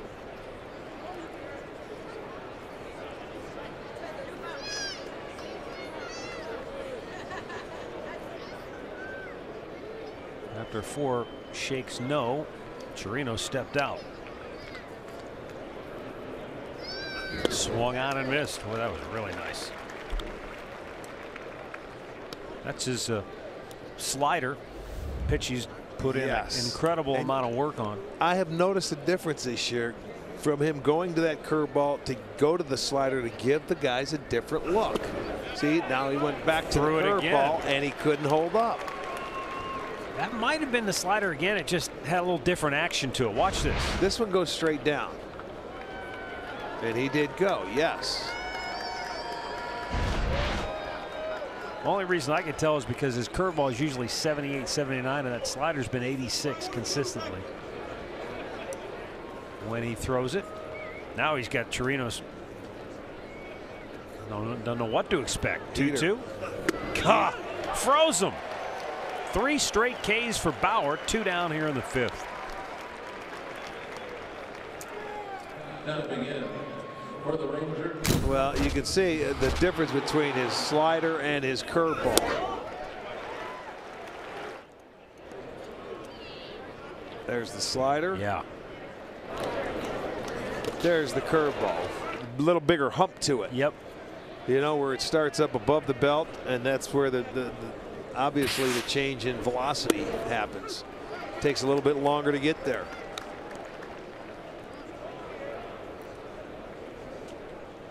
Now those hitters are going back there saying, no, he's got a slider. Yeah, exactly right. You know, the more pitches and he proves he can throw it for strikes, so that's how he gets the swing and miss stuff. And go ahead. Now the other thing he's been throwing in there is a cutter. What you guys are figuring out, he's been throwing some cutters a little bit softer, and the changeup has come big. I think we have a slider here. Gets away. Did he go? He yes. did. And Roberto Perez going to be able to throw him out because Robinson never left the plate till it was too late. Trevor strikes out the side. He's fan 9 on the night, the last 4 in a row. And as we reach the halfway point of this game, we are tied at 1.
that the guy from Harry Potter? Yeah, I think it is. What are you laughing at? Because only you two would say that. I thought it was Santa Claus. Here's a windup. And Cole Hamels, breaking ball in there for a strike to Roberto Perez. Roberto called out on strikes to end the second inning with a couple of runners in scoring position.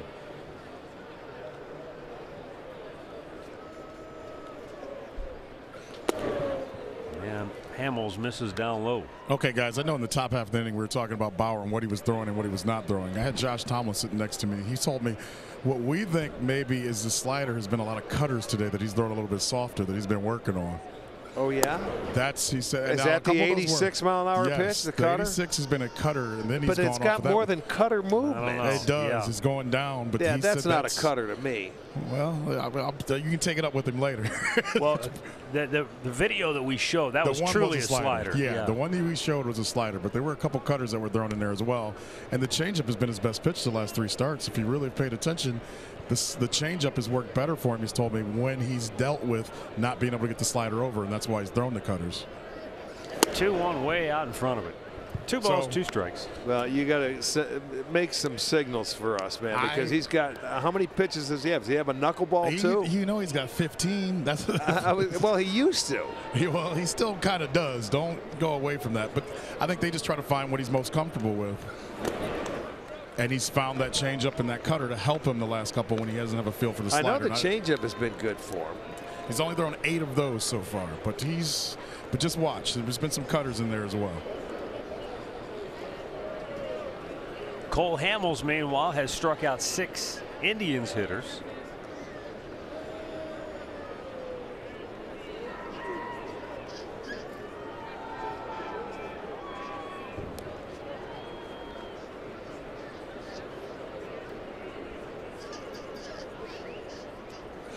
And down on strikes.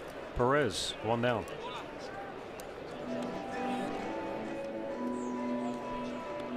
Seven strikeouts now for the Ranger left-handers. You take a look at the changeup, up and away. And you can just look at Roberto's head. You know, you talk about, you see guys who keep their head back and stay behind the ball. He's all messed up right now. Yes, he is. His rhythm, his tempo, everything in that batter's box he's pulling off.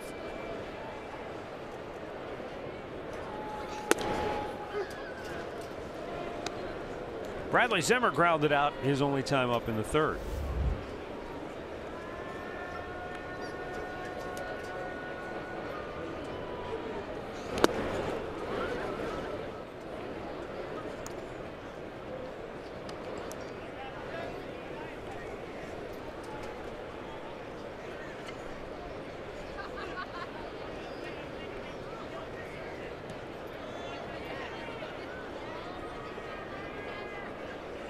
Now the 1-1. Chirino's trying to get that one called a strike, but well, I heard Hamels yell at himself up here. See, they wanted it inside and it ran away, and I heard him yelling at himself after he threw it. Chopped foul. Yeah, they wanted to put it inside and try and jam him. They did the first time. He did him a favor. He threw him a cutter after the hard fastball in his first at bat, and he hit one in the hole that the second baseman Robinson made a pretty good play on.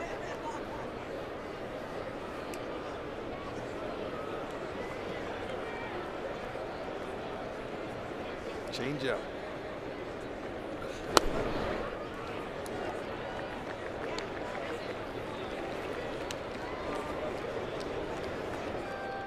Of the 7 strikeouts for Cole Hamels tonight, only 1 has been a called 3rd.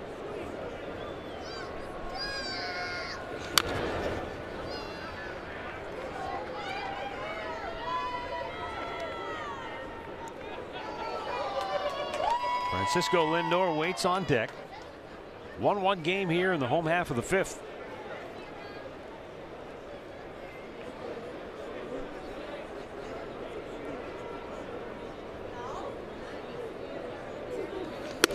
In tight, ball 4. The Indians have a 1-out base runner.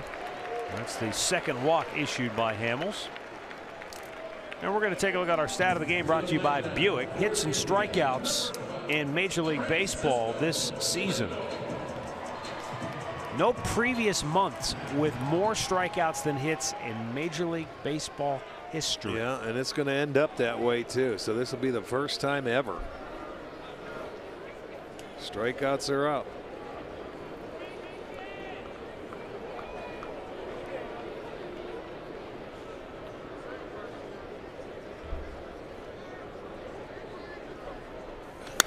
Fouled right back our way. Now, if that continues, then you got a story. But here in the early going, people are going to say, well, it's weather, it's a hitters, maybe not right. But still, it's never, ever happened right. before. 1 year ago, we were talking about the home runs that were hit, and that continued. You know, that continued all year long. This may continue because they got these guys that want to hit fly balls and hit everything in the air, and you got a lot of swings and misses. Do you think the whole launch angle buzz I has sure do. gotten into people's heads a little I sure bit? do. Yep. They want to hit they don't want to hit the ball on the ground anymore because of the shifts. They want to hit the ball in the air. You can't do both. You can't have launch angle and then try and hit a line drive and do something else. You know what I mean? Two different swings. With 2 strikes. Oh, there's a base hit by Lindor. He squares one up between third and short, and the Indians have 2 on with 1 out. His first hit today. That's only the Indians' second hit. That's a 4-seam fastball, and boy, Frankie was ready for it. There you go. That felt good. Hit it in the hole. So now you'll have runners at first and second with 1 out.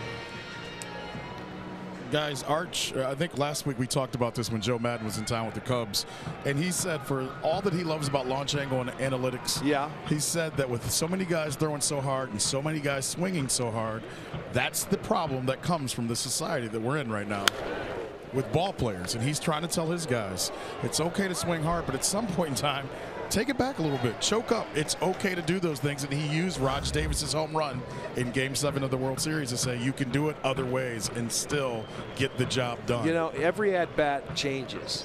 So if you want to take your chance, you get a 2-0 count, you get a 2-1 count or a 3-1 count, go ahead and take your chance.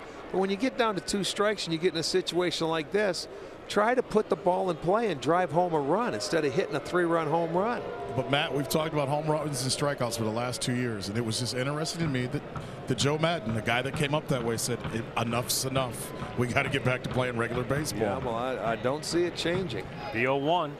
Kipnis drives one deep center field. Back goes to Shields. Steele going back, won't get it. It's over his head. Off the wall. Lindor's right on Zimmer's heels. Sarbaugh's going to wave Zimmer. Hold Lindor. Throw to the play. Save! And the Indians, for the moment, have taken the lead 2-1. Texas may challenge the play at the plate. I think they will. They'll take that chance. It was awfully close. And I'll tell you what, Lindor was right on the heels of Zimmer. Those 2 guys that can run. Frankie knew it was going to be over there. Zimmer should not have been at second base tagging. He should have been able to score easily. But they had to hold him up. They got it in quickly. I'm thinking that foot got on the plate. We'll see. Well, the Rangers are challenging the call. And they should. And they should. I think he got in there. I think the knee got on the home plate before he tagged him. Right there. There's up at the shoulder. So that's going to be close. That will be close. Let's see where he tags him here. That angle looks like he got in easily. This is the look. Let's see. There's the knee, home plate. There's the tag. I'm saying he's going to be safe. I don't think he tagged until he got to the back of his neck there.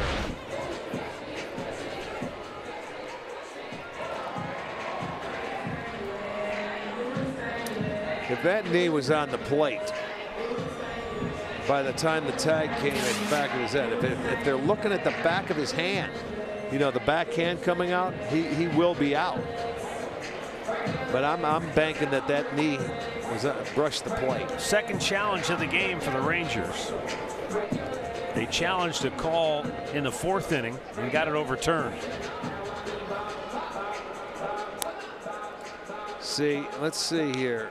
Well, where's the tag? How do is the tag on there? I don't think so. Let me see. This is if the tough. tag's on there, he's out.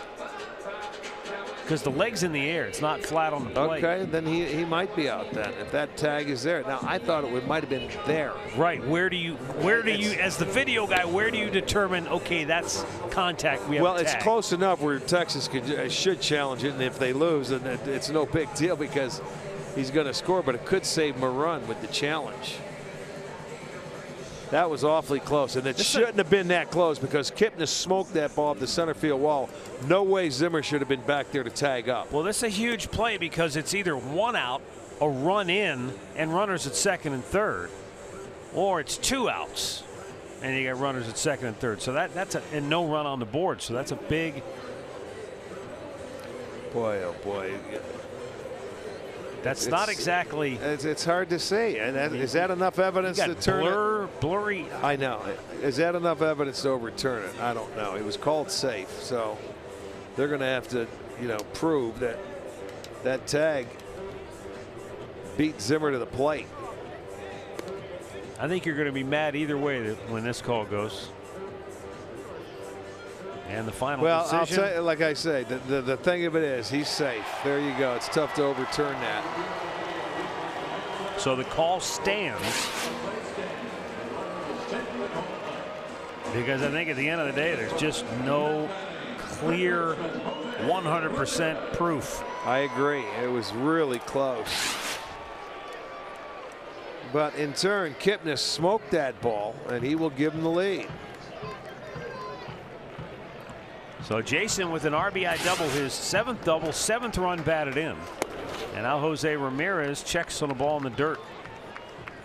Ramirez struck out in the 4th inning, but the pitch was so poorly thrown, it was in the dirt, it went all the way to the backstop, that he reached first base.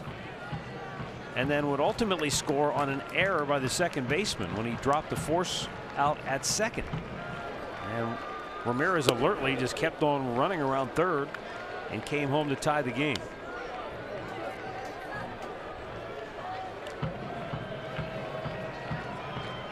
So the Rangers now will be without a challenge until the 8th inning.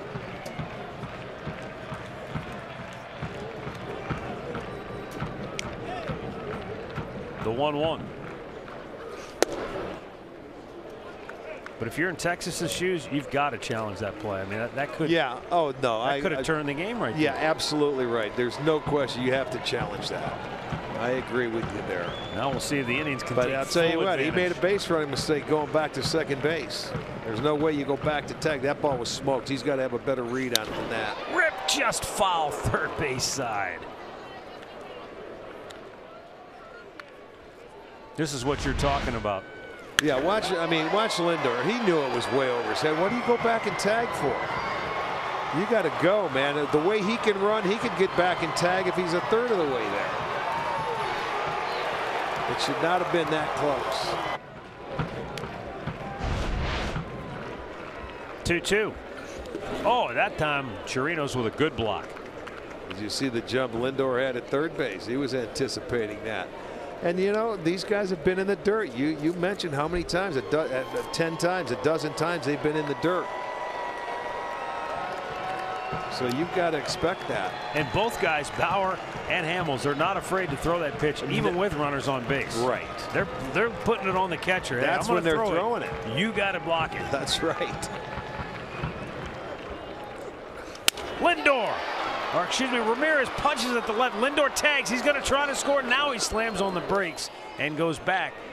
And that might be too bad because the throw was a little bit offline. He might have been able to you know get what? there. You force that guy. Gallo not really an outfielder. He's a first baseman, but he makes that throw. You make him throw you draw that throw to tag up. He was so shallow. I can see why he stopped. You can't look at the final outcome and say, oh, well, it was still offline. You should have kept going. You don't have that much time to think. When you see it down, okay, I'm going to draw a throw, draw a throw, draw a throw. Here it comes. Okay, I'll stop. You expect that to be closer to home plate. So you have to make that decision earlier. Well, a chance for Edwin with 2 outs. And Chirinos will go to the mound. Well, he wants to talk about how he wants to attack Encarnacion with Gomes on deck. Now, he struck Gomes out the first time, but he hit him the next time. Edwin hit a ball to center field, the warning track his last time up.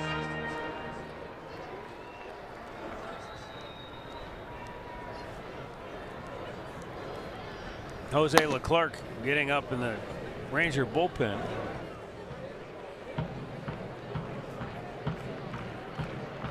You know, we'll see if this is one of those okay, pitch to him, but be very careful and try to work around him, or does he go right at him? He's going right at him. Strike one. Well, that's a key for Cole Hamels. He's been doing that very well tonight. Let me get strike one on these guys, and then he goes to work. He'll get him to start fishing or trying to get him to swing at that pitch in the dirt.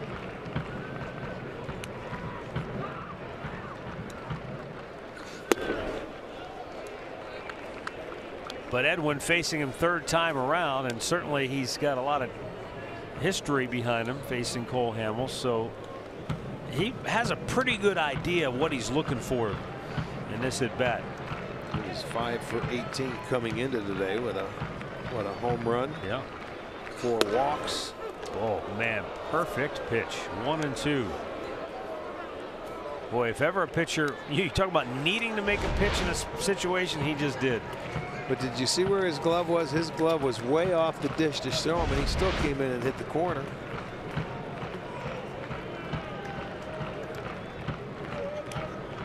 Now we get both hitter and pitcher jockeying back and forth. Everybody straight up, infield, outfield. And the 1-2. Struck him out. So 8 strikeouts for Cole Hamels. He avoids further damage. And the Indians, by a whisker, take a 2-1 lead.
A promo pass for an additional service fee.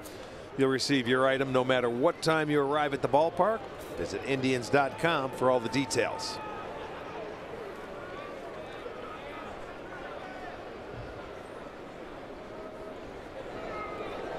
Delino to Shields. Leads off the 6th. Trevor Bauer has struck out the last 4 Ranger hitters in a row. To Shields, 1 for 2 with a double. He led off the game with a double, but was stranded at third in the first inning. And that looks very large right now.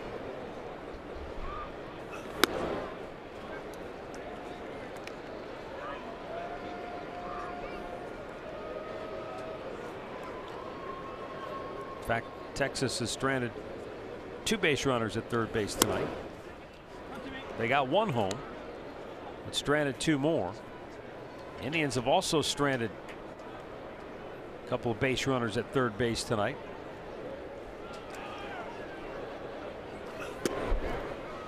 And Trevor Bauer with a 4-pitch walk to start the 6th inning.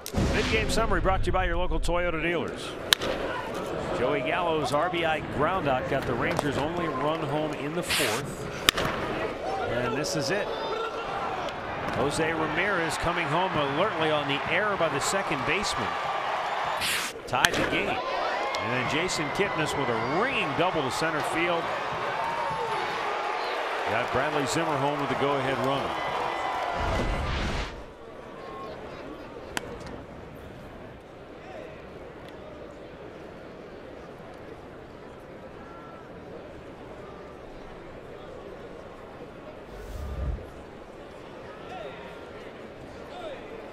Shin-Soo Choo, he singled between 1st and 2nd in the 4th inning. And Bauer has missed on 5 straight, and that's going to send Roberto Perez out. So each team has used a mound visit. Well, it's 5 straight. After the Indians come back and take the lead, you don't want to give them any extra base runners. And he was locked in too. He ended up just striking out the side in the 5th.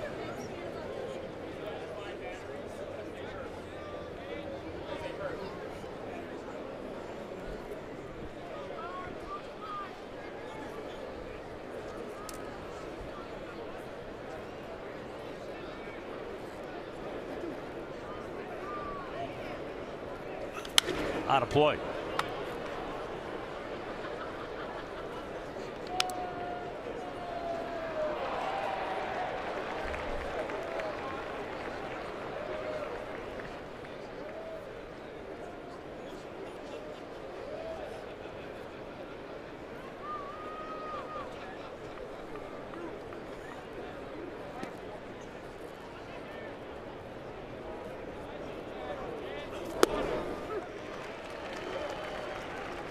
Changeup.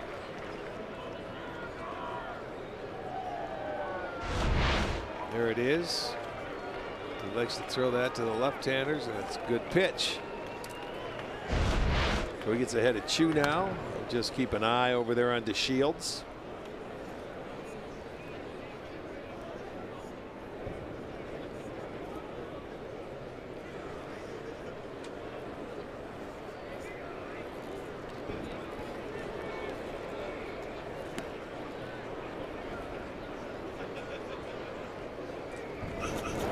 Tried to hold up, but I think he went. No! Third base umpire Brian Knight said he didn't go.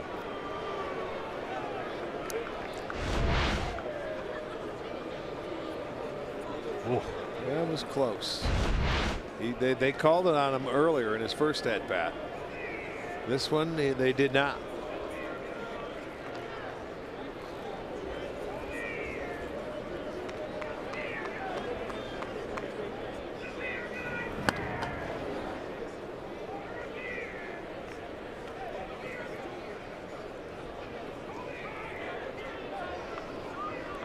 That was one where you could see Choo. He checked his hands, but the barrel looked like it leaked forward.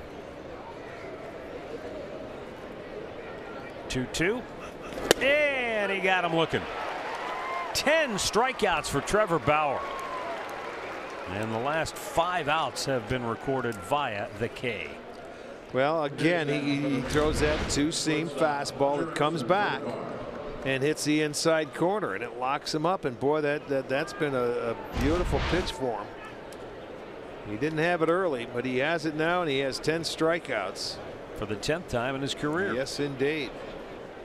And the first time this year. Jurickson Profar a single his last time up.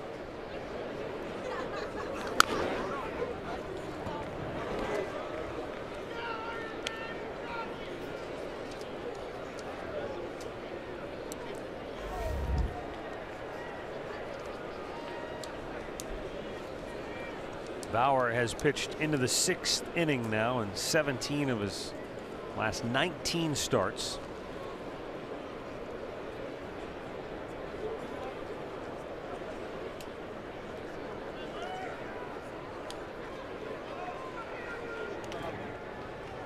This being a 1-run game, Bauer here Just shy of 100 pitches in the 6th inning. See how far Terry Francona goes with him tonight. Well, I'll tell you what, if he could get out of this inning quickly, he could come back for one more. If he has to work hard, which he's what, 39 pitches first time through the lineup, 38 the second time. He may not be able to come out after this inning. One thing that would certainly help his cause is a double play ball. Yeah. Indians had to strike him out, throw him out double play back in the 2nd inning. The Shields has not made any kind of movement over there, nor has it taken a huge lead to go. The Rangers haven't put a ball in play since Joey Gallo's RBI ground out in the 4th.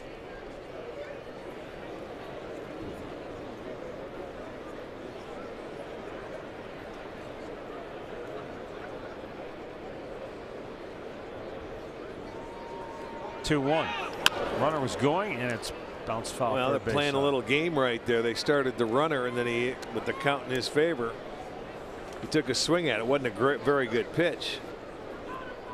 So Trevor Bauer, you see the total at 101 pitches per inning. 13 Texas hitters have seen 5 or more pitches against Bauer.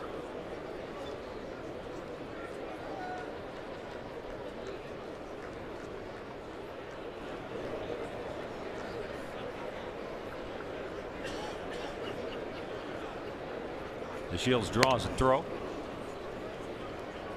I don't know so much as that Ranger hitters have seen 5 pitches as much as Trevor Bauer's thrown at least 5 pitches. Not like they're really working the count.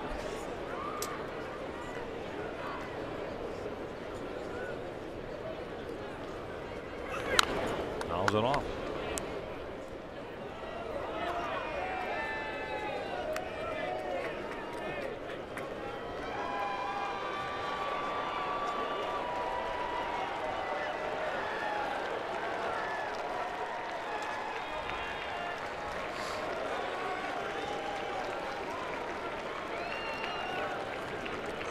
Two balls, 2 strikes, 1 on, 1 out. We're in the 6th.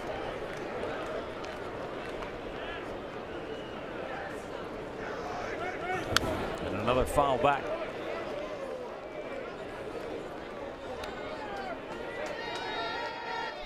You know, the stat we had earlier, the stat of the game about the more strikeouts than hits in a calendar month, it kind of also goes to whole commissioner's initiative of, you know, we want more action in the game.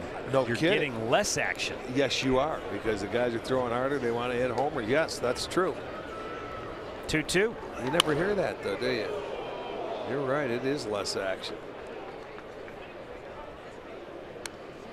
Maybe that's why we're seeing more teams. And I don't know, maybe it's just a weird month that hit with runners in scoring position. It doesn't happen. You don't get no hits with a runner in scoring position throughout the game. And that's just not one team. There's a lot of teams. A lot of teams already this year have had games without any hits. Any hits with a runner. Absolutely. And I know you can go through slumps like that, but man, not as many teams as we witnessed. Back.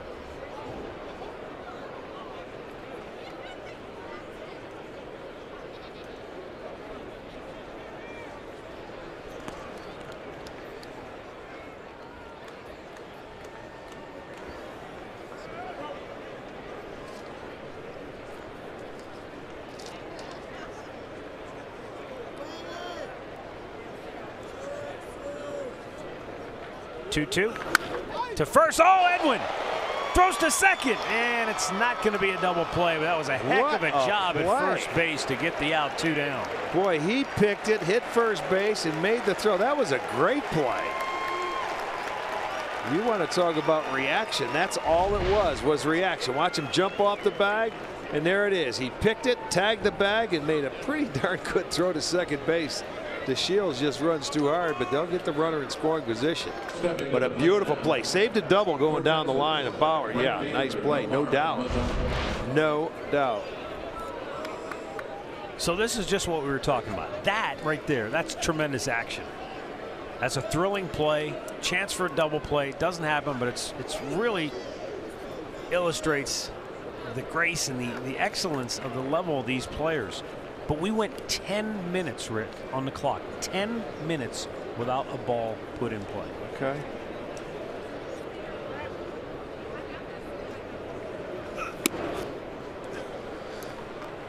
And again, that's just a point that how do you fix it? I don't know. I don't know if anybody has any great ideas. I mean, you know what? You watch it, it's boring. You watch it. You fall asleep, you wake up when they hit a home run. 1-0 pitch. Now, the other side of that is that's just the action. There are a lot of folks who, hey, they're interested in watching Trevor Bauer work, and we watch the way he attacks hitters. So there's something to watch every time a pitcher throws a baseball. But when you talk about the ball being put in play when all the true action occurs, we're just seeing less of it because hitters are swinging for the fences and pitchers are taking advantage. More strikeouts. Indians have that bullpen busy as Bauer closing in on 110 tosses tonight. Well, this will be his last inning. There's no doubt. He's looks like he's a little upset with himself now. Another 3-0 count. That's at least 4 that I can count. He's just saying put him on now. Yeah, there you go. And go to the big man, Gallo.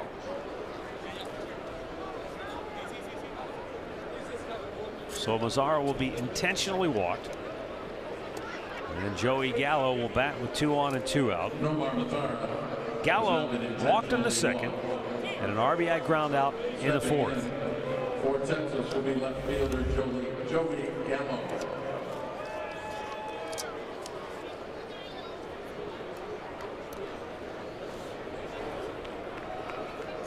You could take this too far, but Rick, you could almost make an argument right now. Heck, why not walk Gallo too and go after the rookie? He struck him out twice already. Yeah, but you can't keep putting runners on base. There's no room for error then. You can at least pitch to this guy and he can strike out. You make a mistake, he can also hurt you. Yeah, he's got 8 home runs. He can put a 3-run homer on the board very easily too if you make a mistake. And he gets into one. But I'll take my chances. Let's go. You got to get after him. He's 0 for 1 tonight. He walked his first at bat. He grounded to second base, but it drove in Texas's only run.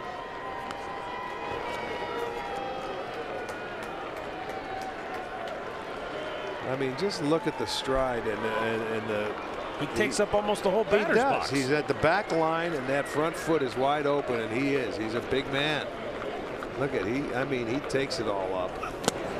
When he strides, when he puts the front foot down, he's literally covered from the back line to the entire batter's box is covered. And that swing right there, he doesn't change his swing. So that's why you go at him instead of walking him, because you can pitch to him and get swings and misses. Now the 1-1. Swung out and missed. Now Bauer's 1 strike away from getting out of it. There's no base hit thought going into that mind right there. It's 3 runs or nothing. He tied him up. Tied him up with that pitch right there.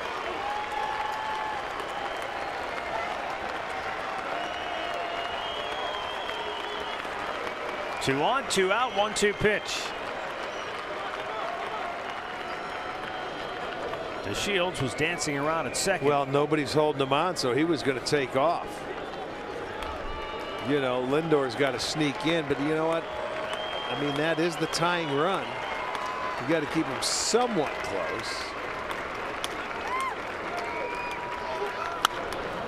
High fly ball, right field. Geyer makes the catch, and Trevor Bauer gets out of it, stranding a pair. He has struck out 10 in 6 innings of work.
And the app lets you conveniently purchase, access, and forward your Indians tickets directly to your mobile device. Then have it scanned for entrance to the ballpark. No need to print tickets. Everybody seems to be on that app right now, Arch. Yeah, they are. Check it out. She's saying, I got my ticket. Yan Gomes takes a strike. Went down swinging in the second inning, was hit by a pitch, which was a key play in the fourth inning. A bizarre fourth inning.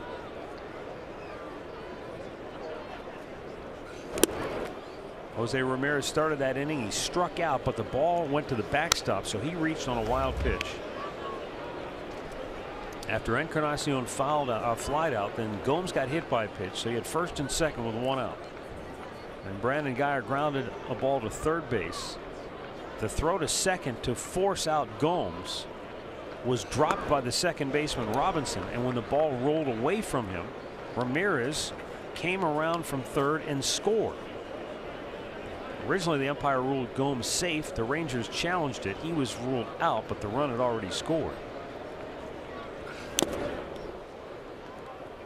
2-2. And the Indians ended up scoring a run in that inning without getting a hit.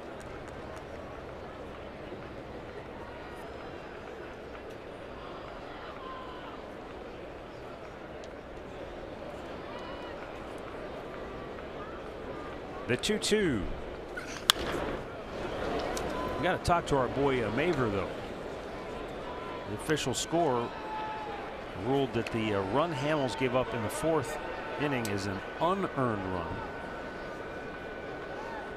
Ramirez did score on the error, but you could make the case that he would have scored anyway on the subsequent wild pitch when Rajay Davis was at the plate. I would think that would. I personally think it would be an unearned run. You do? Yeah. But he scores anyway on the wild pitch, though. We'll have a chance to talk to him.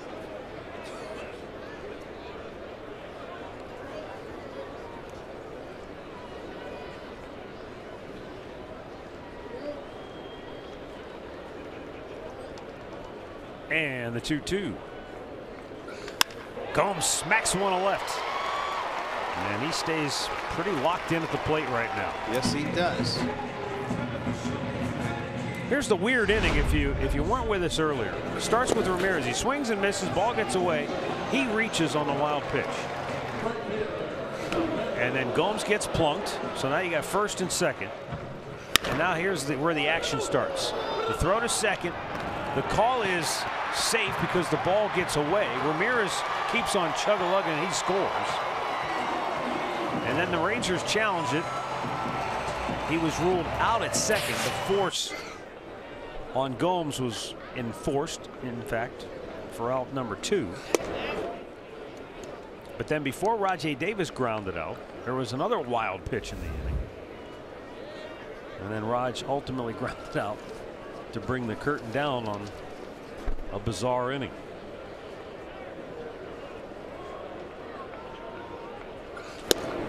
But you can almost hear Terry Francona, hey, when you're not swinging the bats well, you do anything you take, any way you can to get a run home. Absolutely.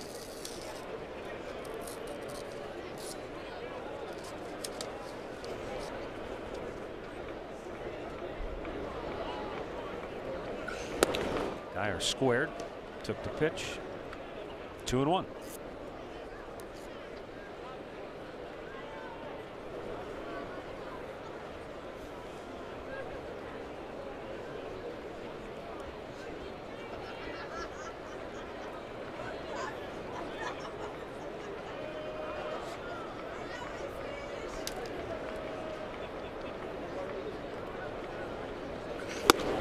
Up and in with a fastball, and Hamels again barks at himself. And he's over 100 pitches, and they've got Leclerc, I believe, is still up unless they've got somebody else. A right-hander is up in the Texas pen.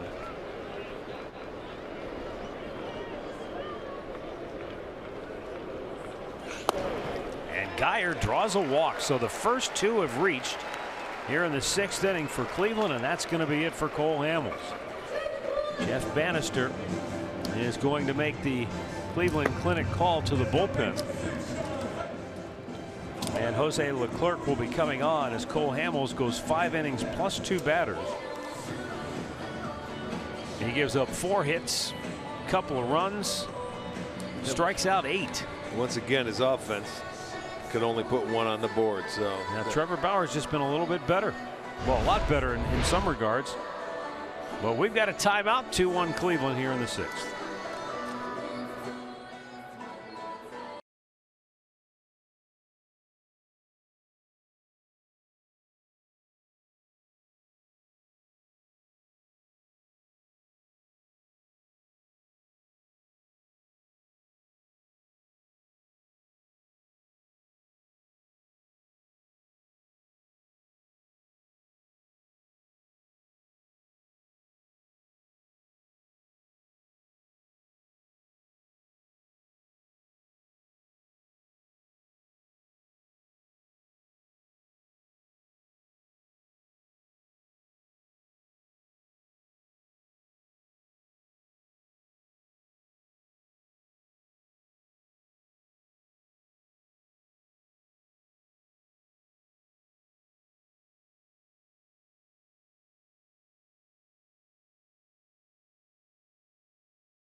Tonight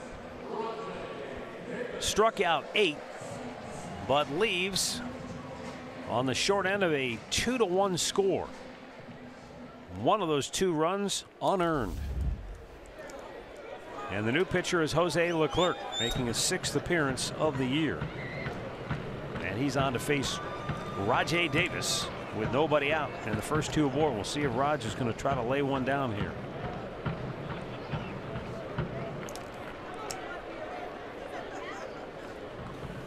Pulls it back and it's ball 1. We had a chance to visit with our official scorer Bob Maver, and he explained it perfectly. I'd forgotten the wild pitch. The second wild pitch in that 4th inning was the one where Rajai was at the plate. Never left the batter's box. It stayed right there at home plate. So in his mind, Ramirez would not have been able to come home from third on that particular wild pitch. Therefore, he made that run unearned. So that perfectly understandable. That's why it is an unearned run. Oh, beautiful bunt by Raj. Leclerc's only play at first, and it's a bang play, but he does get him for out number 1. Well, while we have a moment, let's go to Al Pulaski with a game break. All right, Matt, Rick, sounds good. Let's go to Chicago. Cubs taking on the Rocks. The Cubs give up just 2 runs against Milwaukee in the last 4 games. They've been pitching great. This is the only run so far today. 1-0 on the base hit here, scoring Zobrist. John Lester, a 1-hitter. They're in the top of the 5th inning at Wrigley tonight against Colorado, fellas. Yeah, not a lot of offense there. 2 hits each side. Rangers have to bring the infield in now. Cut of the grass around the horn. Roberto Perez, the batter.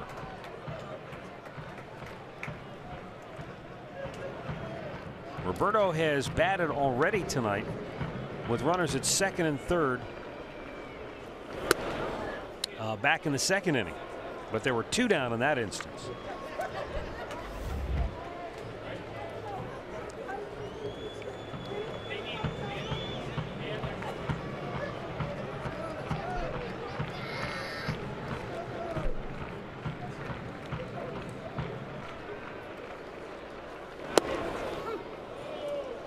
Now the count evens at 1-1. Well, Perez went down twice. Cole Hamels had his number for 2 times. Pulled off a changeup in his 2nd at bat, but right now you're trying to just put it in play and get that run in from 3rd base. infield in. And when he's on, he can go to right field easily. That would be the way, the approach, I would think here.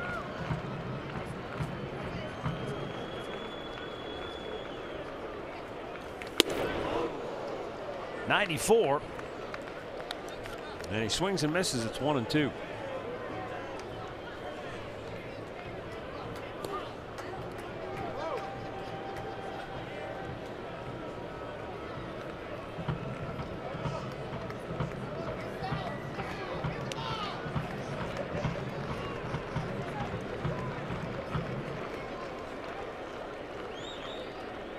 Slowed it down and struck him out.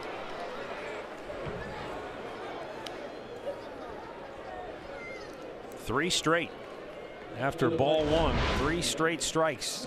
Well, they were not going to throw him a strike. They threw the fastball by him upstairs to set up that breaking ball, and that wasn't even close. And he goes after it. He's in a funk right now. And Bradley Zimmer to the plate. He walked and scored in the 5th. That's the difference in the game right now.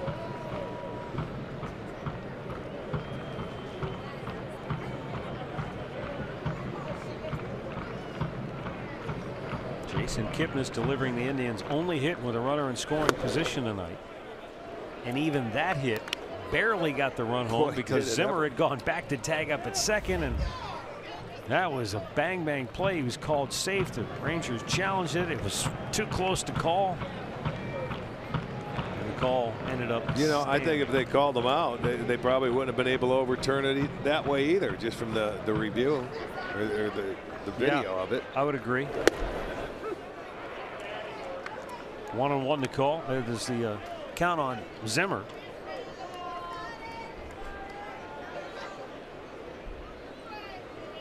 Four for his last 26 at the plate. But boy, a base hit here would be huge.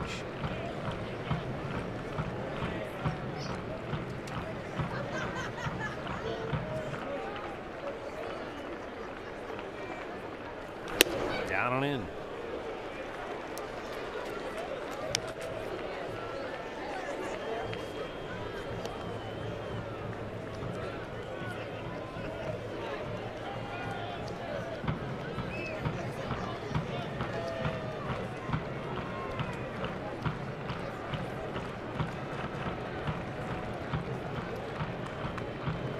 Now the 2-1. Oh, did he pull the string on that? Yes, he did.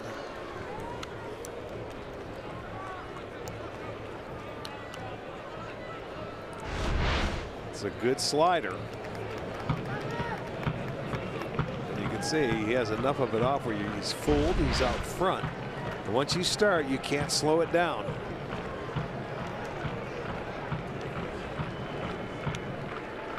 And the 2-2 is in the dirt. Nice block by Chirinos.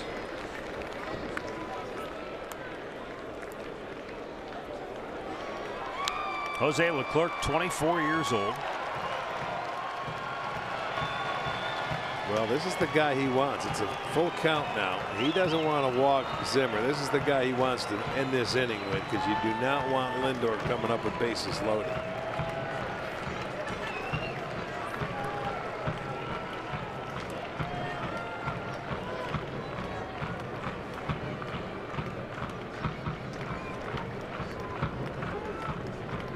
And the payoff pitch struck him out with that slider.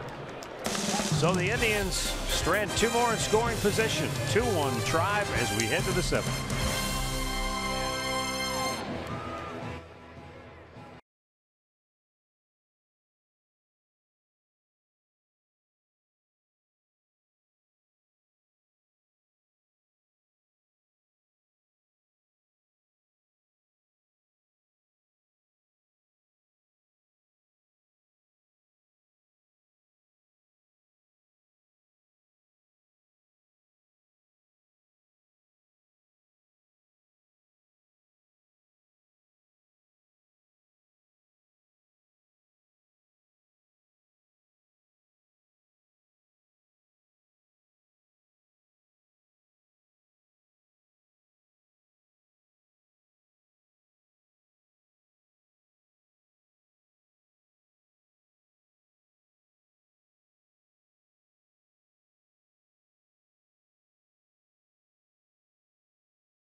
You buy your local Toyota dealers. Visit buyatoyota.com. Toyota, let's go places. And by the injury lawyers at Elk & Elk. Proud partners of the Cleveland Indians. Call 1-800-ELK, Ohio.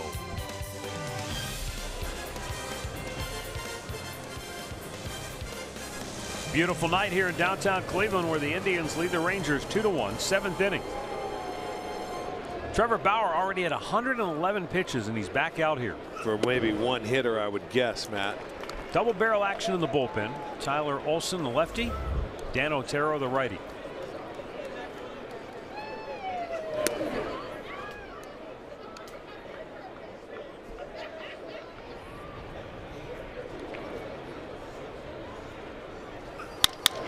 Ground ball to short. Lindor charges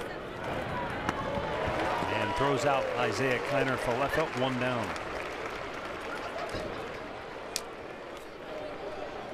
Now stepping in for the Rangers. Well, that came so quickly, you figure, well, he's pushed him a little bit. That's okay. There's one guy that doesn't mind being pushed when it comes to pitch counts. It's probably Bauer. I agree. I know Andre and I both have had extensive conversations with Trevor, and I think if he had his way, he'd rather pitch in a 4-man rotation or pitch every 3 days, you know, like the old style. Bill 1-0. Oh, ouch. That's going to leave a mark. Matt, that would be his dream come true. He says at some point in time in his career he wants to be in a 4-man rotation, and he wants to go every 4. He thinks he could do it. He's built his body up for it. And now here's the other thing, and I'll ask both of you guys. 7th inning, 116 pitches after the weekend with the bullpen and no Andrew Miller. How much do you think that plays into what Tito's decision I think is right now? it plays into it a lot. And it's too bad that Trevor never pitched in the 70s. He would have loved it. Well, that's what I was going to say. You know, to Andre's point, it's not like that has never happened before. So right. The question is finding 3 other guys to go with him. There used to be 9-man staffs or 10-man pitching staffs, period. Well, you got to find an organization that's okay to do it as well. That would never happen nowadays. And that's, you know, like you said, in the 70s has been great, but what team would allow 4 guys to do that now? Now the 1-2. Swung out and missed. Trevor Bauer with his 11th strikeout of the night. 2 down. And by golly, it looks like Tito's going to let him. Why would going. you, man? He earns the right. I'll tell you what. I mean, he would obviously. Tito trusts him, or he wouldn't leave him out there like this, and he knows it's not going to affect him. And I think Tito also knows that if he went to take him out, he'd be PO'd. He's still focused. He's ready to go. He's ready to roll.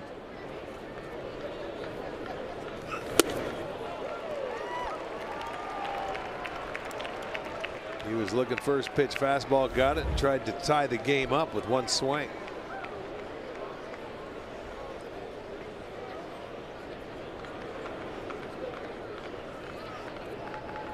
The 0-1. You know, speaking of rotations and how things change, Kevin Cash and the Tampa Bay Rays, I don't know if they're still going with it, but I remember early in the year they were talking about a 3 or 4 man and having a bullpen day. Yeah, like they would just use everybody in the bullpen. Yeah, we'll see what happens. We don't face them till the end of the year anyway. I think August they come here and we go there in September.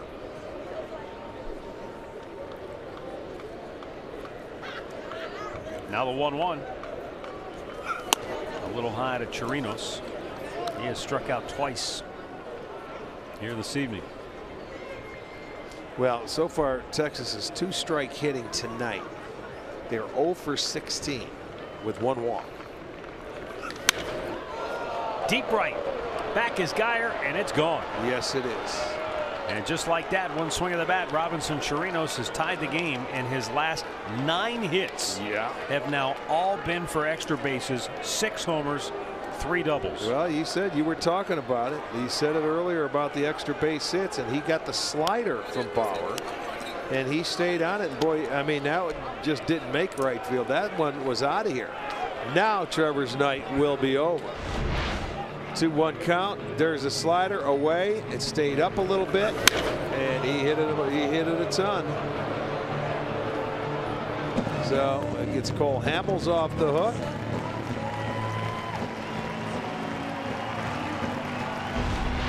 Disappointed Trevor Bauer walks off, but a heck of an effort.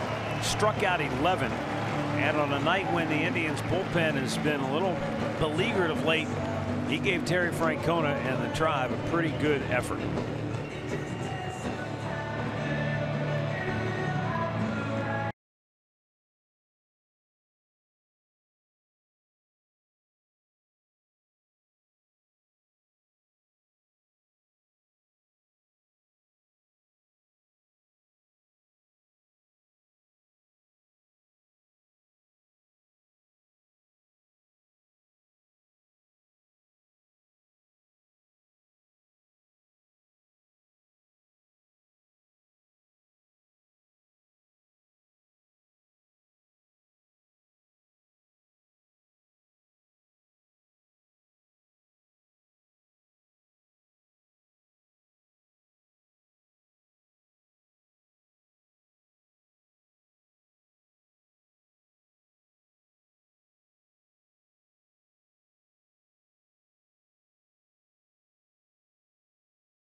Down here in the 7th inning in a tie game now.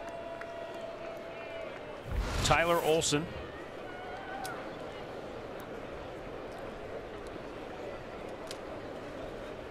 _12th appearance of the year. That home run hit by Robinson Chirinos is the 17th home run, 2-out home run the Indian staff has given up this year, and that leads all of baseball. 17 2-out home runs.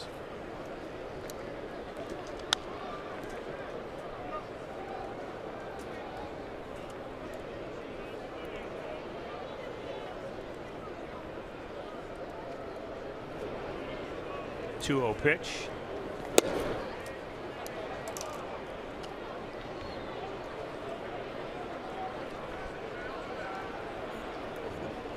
Tyler Olson filling the role of Andrew Miller while he's on the DL.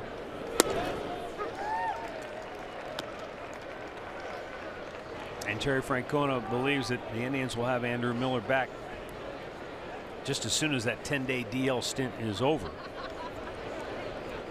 The 3-1.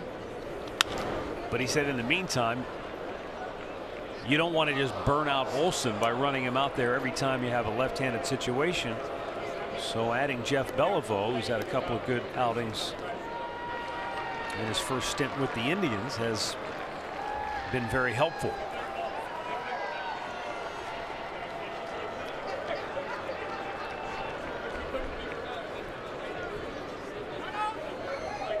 Time was called just as Olson was about ready to rock into his windup.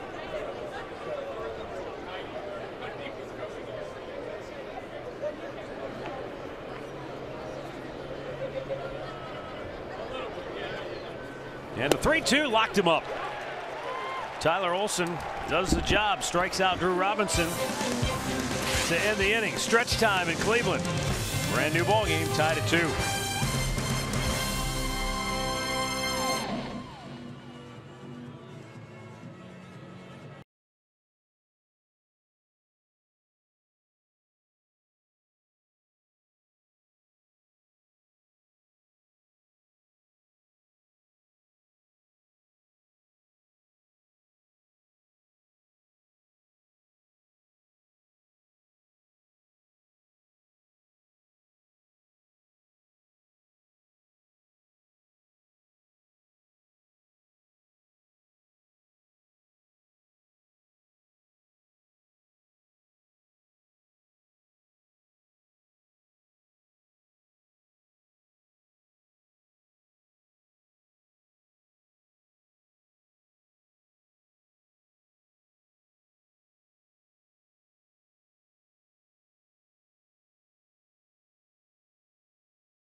Indians take on the Rangers tomorrow night once again. Mike Clevenger, Doug Fister, the matchup.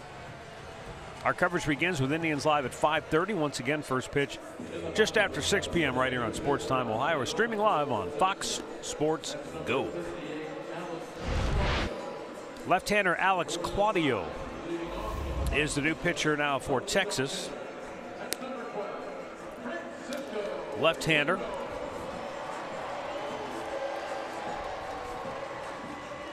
Top of the order for the Indians in a 2-2 ball game. Well, this guy is all about deception and changing the rhythm of a hitter. He's certainly not going to throw it past you.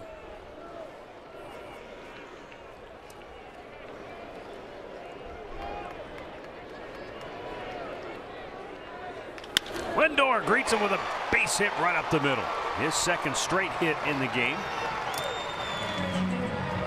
Second inning in a row. The Indians get their leadoff man aboard. And it's the third time out of the last 4 frames they've had that leadoff man on. He tries to get ahead of him with a fastball right there in the middle, and Frankie jumps all over it. Drake takes it right back up the middle.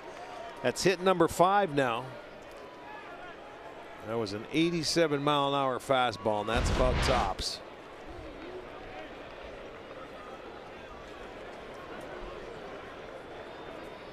Kipnis showing bunt, pulls it back. The throw down not in time. Consider this. He's given up 11 hits to the last 22 batters he's faced. Well, well, the Indians, let's hope they can keep that string going. You saw Kipnis squaring around the bunt. I get it. You're struggling offensively. Try to get it any way you can. I'm almost wondering, this might be a guy you don't want to give him any outs.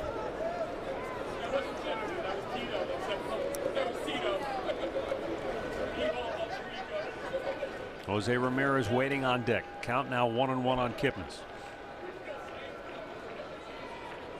In on the grass at third is Kiner Falefa. Throw back drives Lindor to the bag.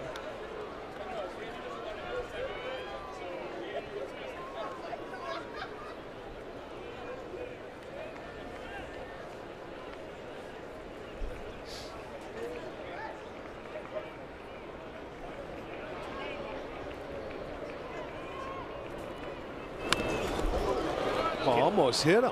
Yeah, I think he was trying to get out of the way, and then he just ended up sort of throwing the bat out, out of self-defense. I think that was the case. Then he saw it wasn't. I think it would have hit him if he didn't bunt the ball. I really do. He squared around, and it would, no question, it would have been right off the script Indian on his chest. He couldn't get out of the way once he squared around, and he was in self-defense. Now he's down in the count, 1-2.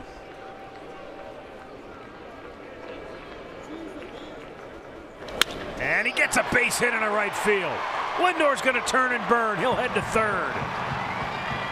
And the Indians have runners at the corners. What I tell you, you're 11 for 22. Swing away. No, well, he did not throw a very good pitch.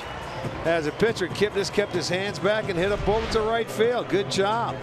You get a chance. Look at, he left that ball coming into the middle part of the plate. Kipnis, a good low ball hitter, pulled it over there. So they go a little first and third action now for Ramirez, and then now they're going to get a trip to the mound. Stall time as they got a right-hander up in the bullpen. Kevin Jepson is getting loose. Doug Brocail, the pitching coach, takes a trot to the mound. Second mound visit for the Rangers.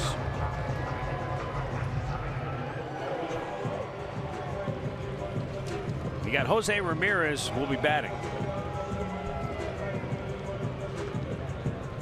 0 for 3 on the night.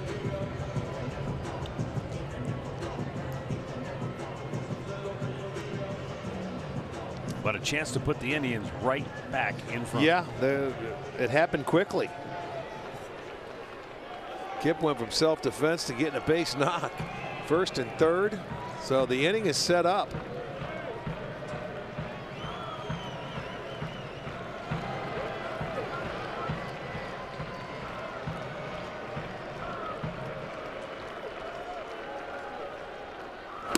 It's the 4th time now tonight the Indians have had back-to-back hitters reach safely.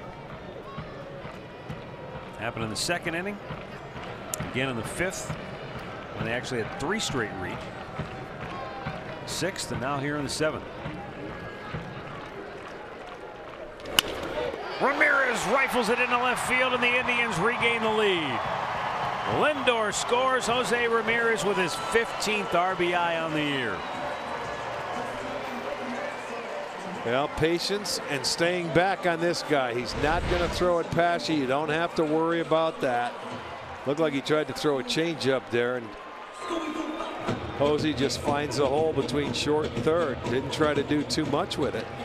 So that'll drive in Lindor. They have a 3-2 lead, 3 straight singles, and his night is over. So no relief for Claudio. Well, there's relief for Claudio. He didn't provide any relief for the Rangers, though. Yeah, that's true. Yes. Kevin Jepsen will be coming on when we come back. The Indians lead it 3-2.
Yeah. Claudio took a bite out of his Gatorade cup because frustrated. He had an opportunity when Jason Kipnis couldn't get the bunt down, and the Indians took advantage of the opportunity. Yeah, absolutely right. And that ball almost hit Kip. It was self-defense.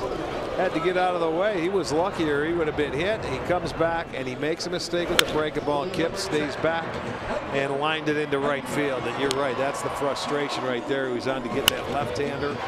So, and then Ramirez follows it up with the RBI single. So he had nobody out. He faced 3 hitters, gave up 3 singles.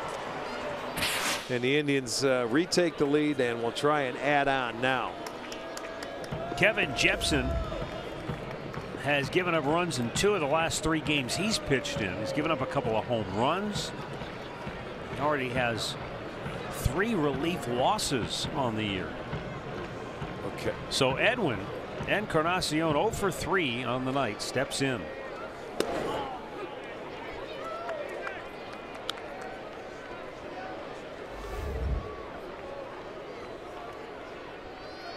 Edwin 0 for his last 13.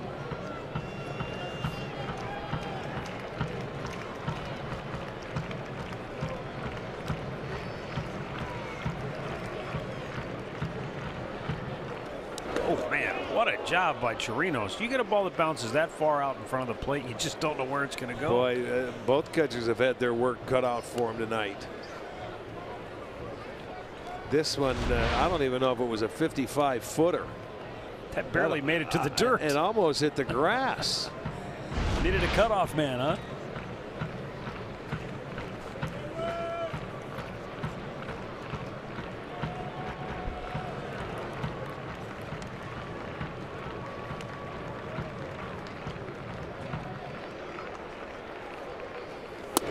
upstairs. He cut under it. And the count 2-1. Elsewhere in the Central, Minnesota, they're only in the second inning, and they have the bases loaded with 2 outs, but they trailed Toronto 2-0 early in that game.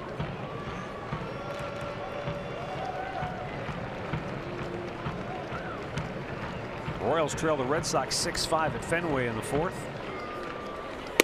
Strike called. Tigers and Rays are scoreless in the 7th in Motown.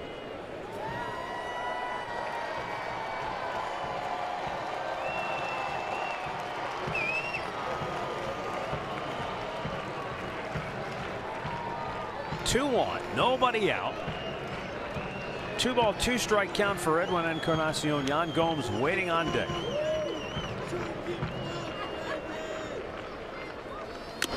And a foul back. Astros lead the Yankees 1-0. They're in the 4th down in Houston. New York has won 9 in a row. Houston leading the West with a 19-10 mark, has won 7 out of their last 10. Oh, that came close. It popped out of the webbing. He had it in the glove and it falls out. So Edwin gets an extra swing.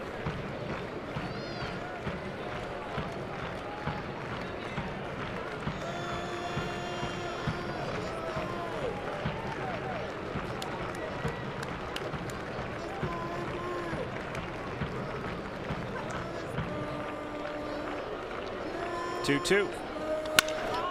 Right at the second baseman Robinson. He goes to Profar on the first double play. Kipnis goes to third. And the struggles of Encarnacion show no signs of coming to an end. Now hitless in his last 14 trips to the plate. And that's going to bring up Yan Gomes.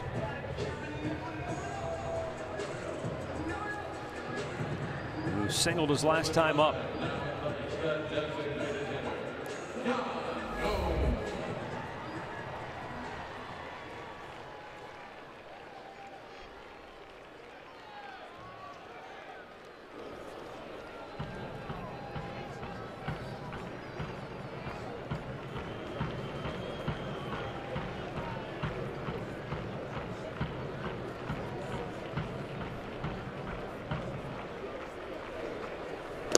Good block by Chirinos.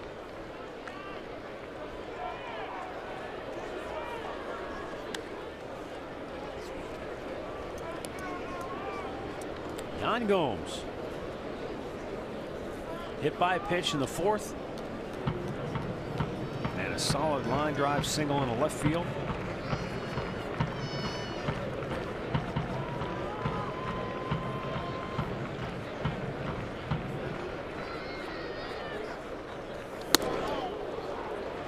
Sailed up high.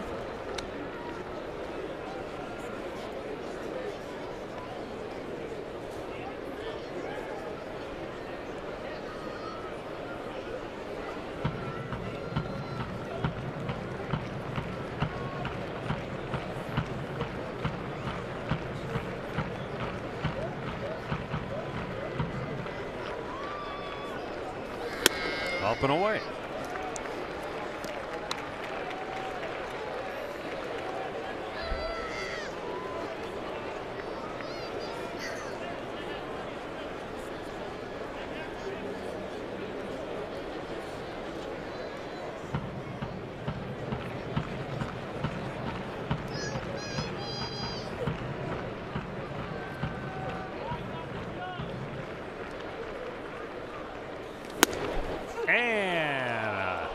Strike. 3-1. No, Gomes thought it was high. Normally, you know, a catcher, you know, he wouldn't just start running, take a peek. He wasn't calling that high strike tonight. That may just be the old 3-0 strike.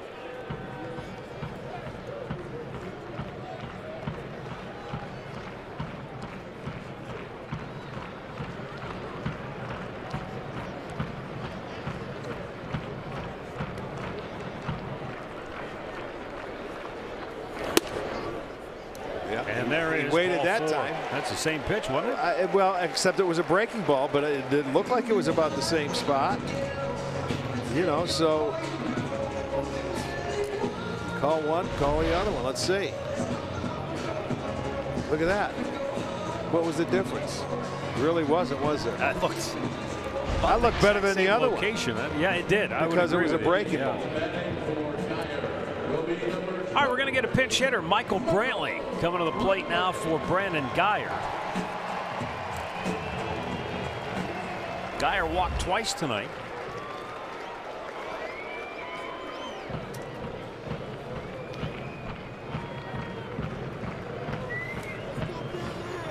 Well, it's going to take a 2-out base hit.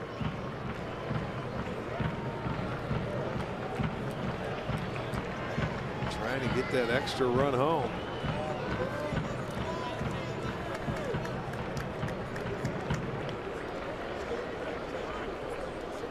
Down and in.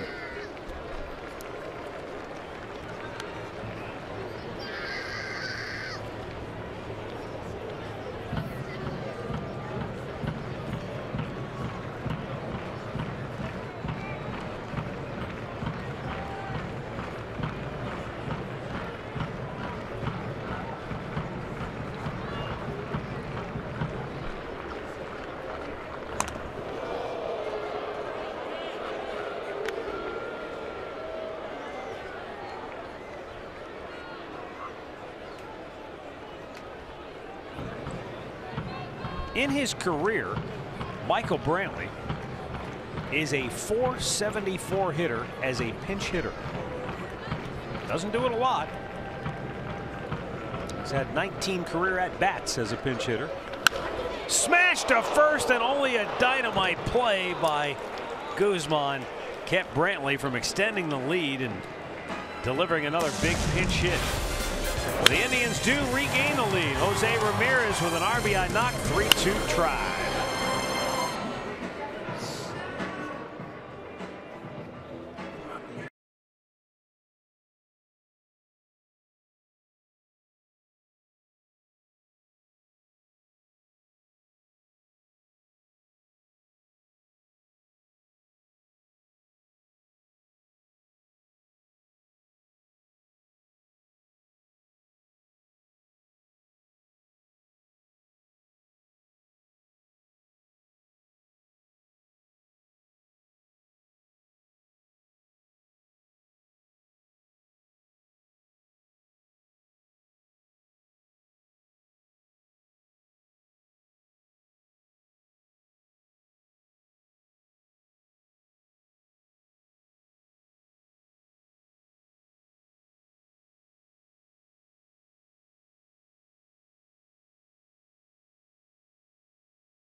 From where we are from afar and now up close, along with Jensen Lewis, Al Pulowski. Boy, tonight Trevor Bauer, excellent outing, but right now he can't get the win. Some good comparisons we'll have for you on Indians Live post game, but Michael Brantley, don't need him with runners in scoring position all the time. Pretty good job by the top of the lineup. All right, join us for Indians Live right after the game. It's brought to you by Conrad's Tire Express and Total Car Care. Back upstairs we go. Here are Matt and Rick, fellas. All right, thanks, guys. Tyler Olson struck out Drew Robinson to end the 7th. He stays out here to start the 8th. And the bullpen is quiet. Yonder Alonso has come on to play first base. Ground ball. Backhanded by Lindor. Off balance throw, not in time. Well, there you see the speed, and Lindor realized it. He had to get to that ball, get rid of it quickly, but he just didn't have the time. DeShields beats it out. He gets down the line very well. Look at, he took no time. He just couldn't get enough on the throw, realizing how quickly he had to get rid of it. He bounces the ball, and there you'll see DeShields beats it out. So the leadoff man aboard. And the batter is Shin-Soo Choo, 1 for 3 on the night, singled and scored back in the 4th inning.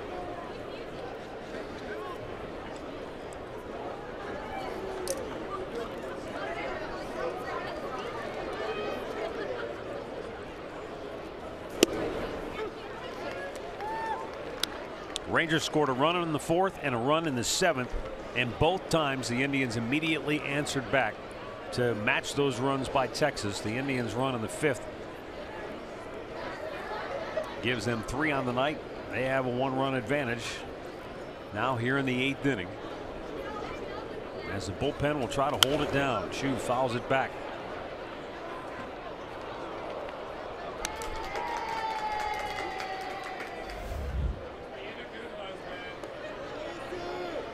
Cody Allen begins to loosen for the Indians.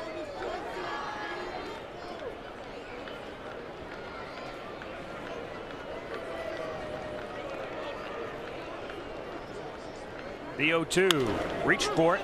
Olsen knocks it down, goes to second. There's one, and Lindor will hold on to it.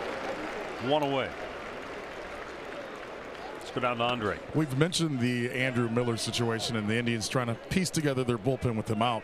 Now here's the latest news on his injury with the hamstring. He threw on Friday, turned out fine. He also threw today, and after he threw, I talked to him for a couple minutes. He says he feels fine. He has not felt anything in that area around the leg. The only thing is, guys, he has not thrown off a mound yet. So Tito said until he throws off of a mound, they won't truly know how the hamstring is. But everything so far has been good, and lights are go right now for him to go and be ready in 10 days, but he still has to throw off a mound in the next day or two. That's good news.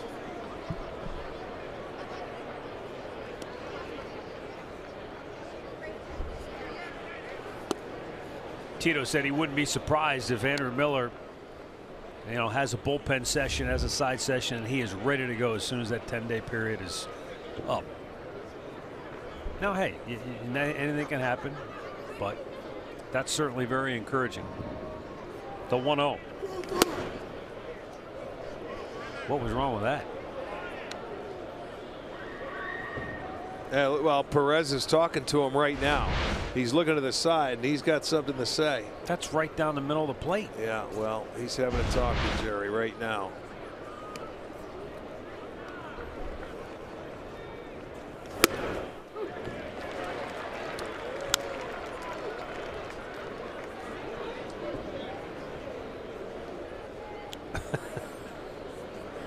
Profar might be saying, was that a makeup call? Well, consistent. I mean, that's what you look for. We talk about that, man. Just be consistent.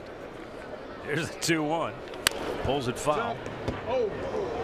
You get to that point. One time it's called a ball, the next time it's called a strike. You don't know where and when to swing, and especially when you get to 2 strikes.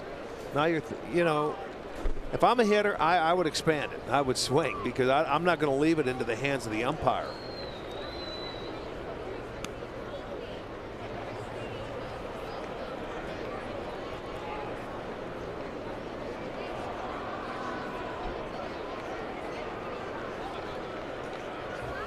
Here's the 2-2.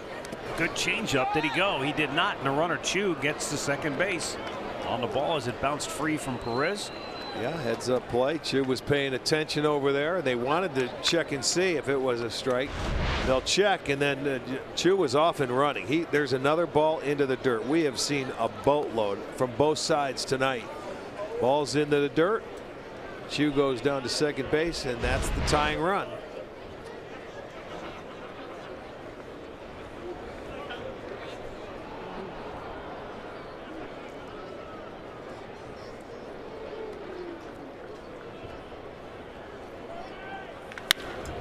Drilled the deep left down the line into the corner. Fair ball. That's going to bring Choo home. We're back to even at 3 apiece. And it's a RBI double for Jurickson Profar with 1 out here in the 8th inning.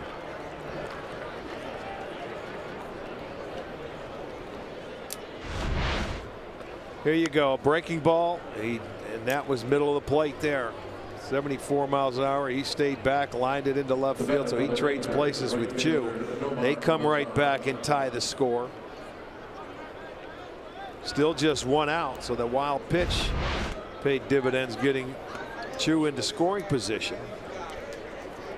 And between the two teams, 36 pitches have been in the dirt tonight. 20 by Texas, 16 by Cleveland.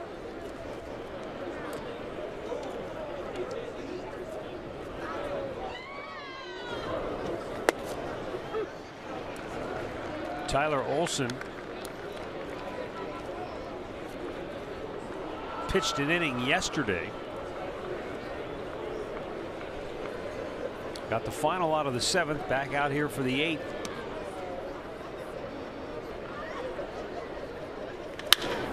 And the ball smoked to deep center. Back goes Bradley Zimmer. He won't get it. Short hops the wall. Another run score. Profar comes home. Texas leads it 4-3 as Mazzara goes into second base with an RBI double.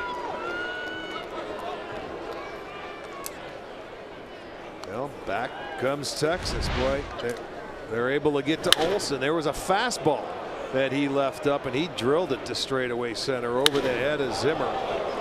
He was turned backward. Nothing you could do. That ball was just smoked as it short hops the wall, and back comes Tito. He's got to make another move into the bullpen. So we've got a timeout. Texas with 2 in the 8th takes the lead 4-3.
Blasting one at deep center. Yeah, he got a fastball up in the zone, and he just laced it into center field. You can see it was 401 feet, 104 miles an hour off the bat. So he smoked it. That was back-to-back doubles, and they just tied it and then took the lead.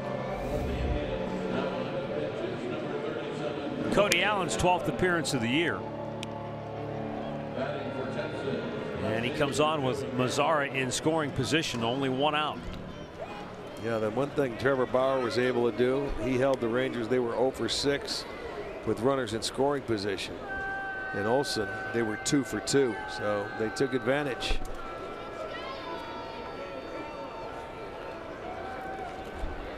And Cody's got to end it right here. Still 1 out. Gallo did drive in a run back in the 4th inning on a ground out. That's the only run that Bauer gave up, was on the ground ball out. Lindor from the outfield grass will throw out Gallo. 2 down. Mazzara moves to third. And now Isaiah Kiner-Falefa 0 for 3 on the night to the plate.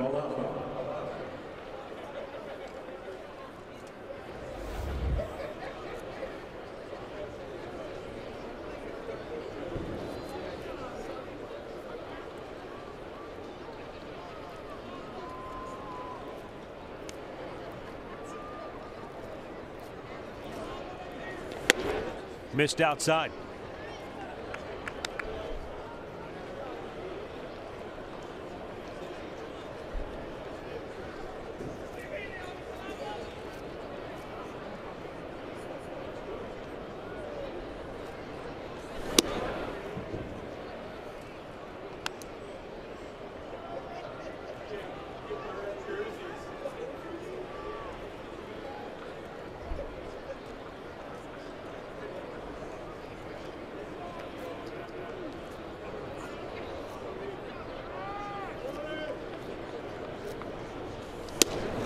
Missed away with it. And a count now 3-0.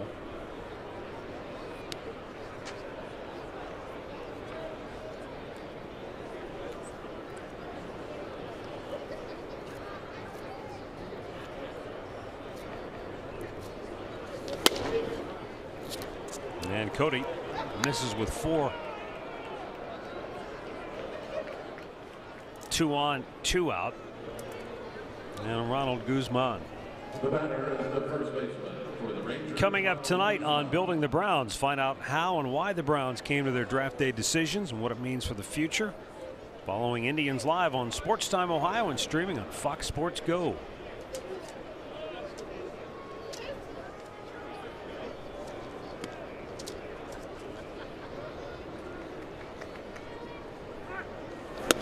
Missed inside. Ball 1.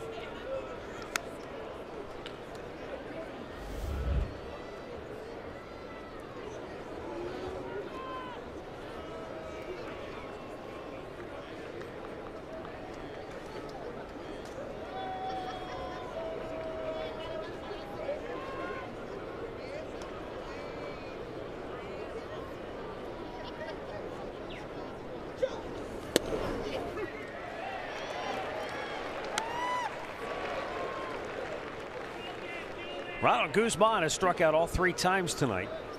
All 3 of those against Trevor Bauer, who struck out 11.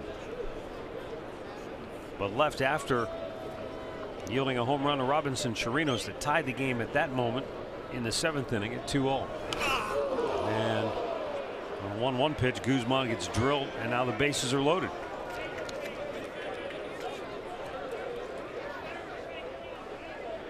Right now, Cody having a tough time throwing strikes. It's the breaking ball, and you're going to see it gets him right in the back of the leg. He will take first base. The Rangers have the bases loaded and 2 outs, and out comes Carl Willis now to just settle it down. Man, they need that 3rd out. 7 men have been to the plate so far, and Chirinos, the guy that did the damage to tie the game up at 2 in his last at-bat off Trevor Bauer, is the hitter.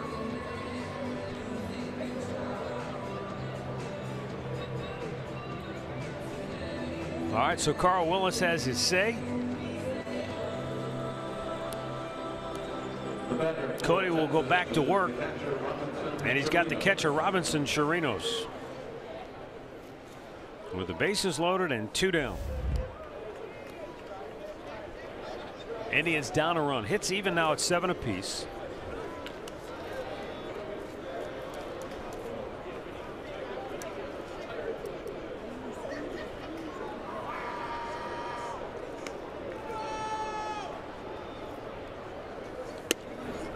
And it's outside, ball 1.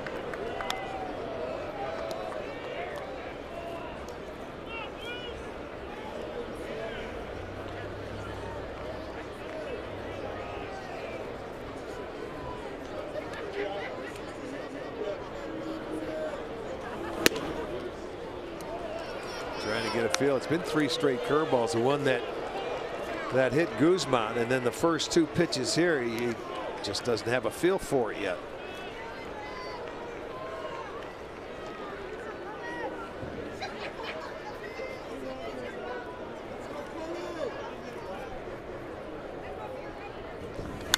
Foul right back. Not many times you see Cody Allen come into a game where you can say that's only the 3rd time in 11 pitches he's thrown a strike.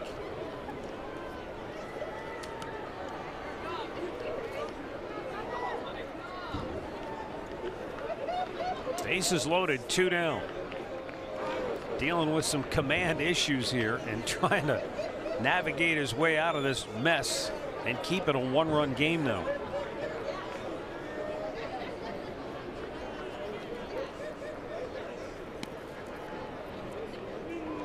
The pitch.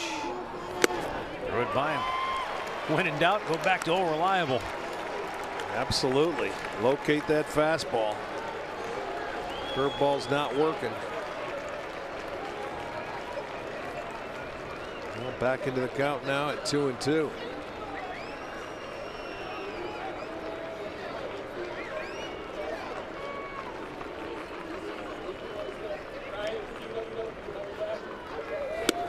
Breaking ball misses way off the plate. Full count.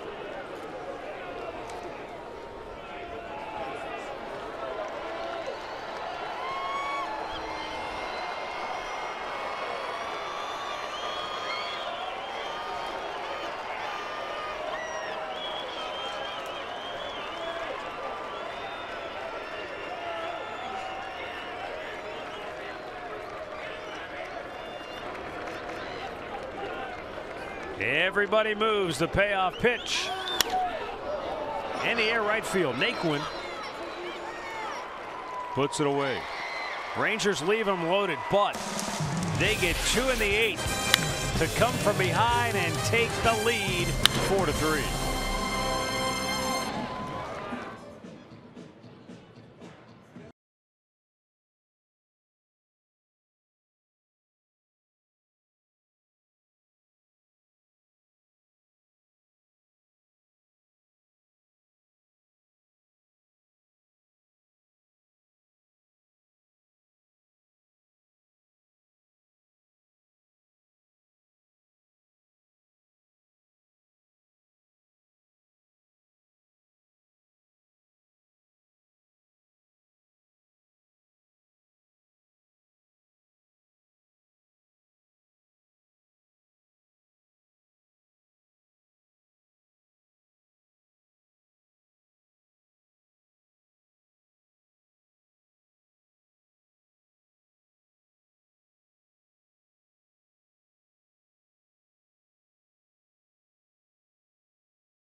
Texas Rangers, a team that swings and misses a lot. Second to last, or I should say the second most strikeouts in the American League coming in tonight. Punched out 11 times against Trevor Bauer, 12 times in all. The Indians offensively still, it's a work in progress. They have had a tough time getting anything going, even when they've had opportunities. They had their first 2 men aboard in the 6th, first 2 men aboard in the 7th. Actually, the first 3 men aboard in the 7th. Yep. And only managed 1 run out of all that. Well, Chris Martin coming on, and he's been pitching very well. 16th relief appearance, which is tied for 2nd in the AL. He has 6 holds, and that's what he's trying to do right now, is hold it and keep it a 1-run ball game. Pitched the last 2 years in Japan. Rajay, line drive, base hit center field, and once again the Indians get their leadoff man aboard. Well, and he picked on a breaking ball from Martin. But this leadoff man has a chance to steal. There's the breaking ball. He stayed back. He was aggressive. Davis had hit his first time up on a fastball. This time he gets the breaking ball, so he has 2 hits tonight. Well, this will be interesting, Arch, because at 6'8", how long does it take him to get rid of the ball? Well, we're going to find out. You know, if Pfister's around there, who's pitching tomorrow, he's quick to the plate when he's a tall guy. But we'll have to get a look, and I don't know if Raj knows anything about this guy. We'll see. But you know they're going to pay attention. You don't want to give up an out here. I mean, if he can steal a base, if he, you know, is slow enough to the plate. I know they've got scouting reports, but unless Raj was moonlighting in Japan, he probably hasn't seen him. That's right. Well, I will say one thing. Perez, he has been scuffling. 11 of his last 13 at bats, he has struck out. So you know he's going to be bunting. So he shortened it up, and he's about 1.1 to 1.2 getting the ball to the plate. We'll see if that changes or he just rushes it.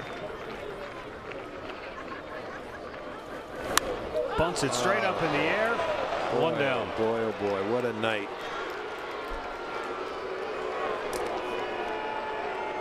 And out come the Boo Birds. It's just been, and then the barrel of that bat is behind him, and he's normally, I just think his confidence is not where it should be. He's just, everything he's doing now is a little off, and looks like it's wearing on him.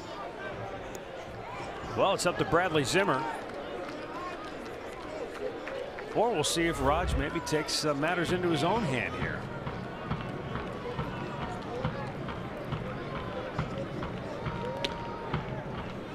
You know, for a guy that is his size, he is pretty quick to the plate.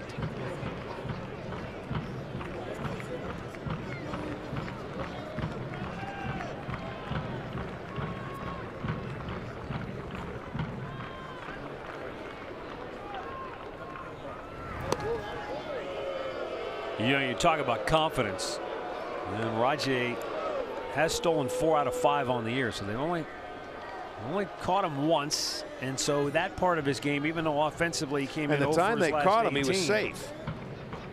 There was the replay at third base. He was going to go steal it. They tried to tag him, and I think there was a glitch. They didn't have an angle.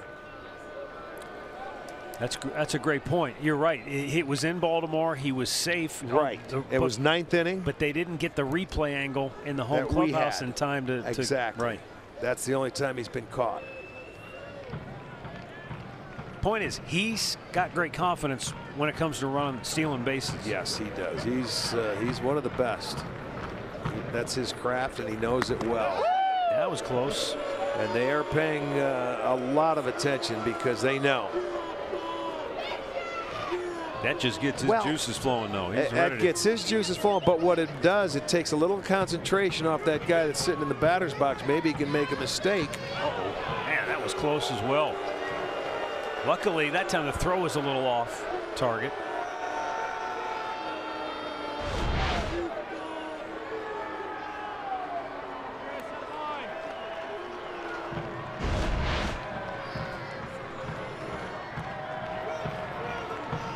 See, Raji's going to wait for the pitcher to come set before he gets off any farther. Exactly.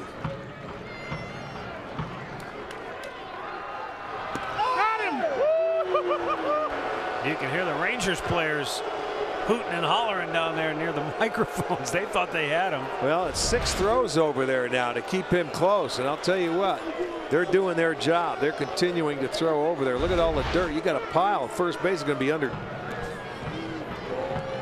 To dig it out. Exactly.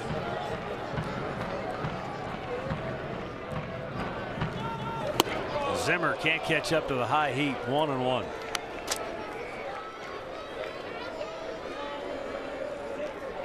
And it will continue again, I'm sure, to go over there. And with good base stealers, they draw the attention. And it's a 1-run game, so Texas will continue to throw over there.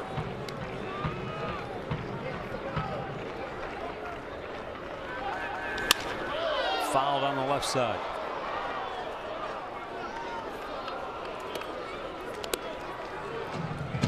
And now Zimmer in the hole, 1-2. Francisco Lindor waits on deck.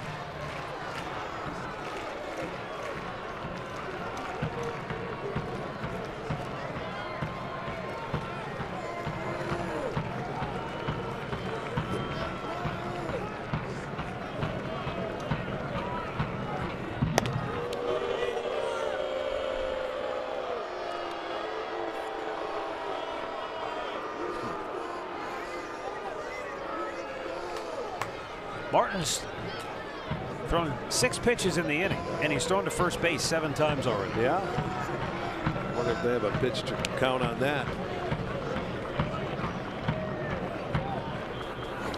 Zimmer shoots one left field. That's going to get down for a base hit. Oh, Rajai Davis stops at second base. A terrific job of hitting by Bradley Zimmer. Down on the count 1-2. He gave in and shot it the other way. Well, he actually did him a favor throwing him the breaking ball here. He gave him swinging room. Both the hits he's given up in the inning have come off the breaking ball. Davis started it on the first pitch. He was throwing the fastball by him, and they wanted to go with that breaking ball, and they left it away. It gave him a little swinging room and slowed it down for him, and he was able to stay on it. He didn't try to pull it. Well, now an opportunity for Francisco Lindor with a tying run at second. Go ahead, run at first. Reinke is 2 for 4 on the night. 2 singles and a run scored.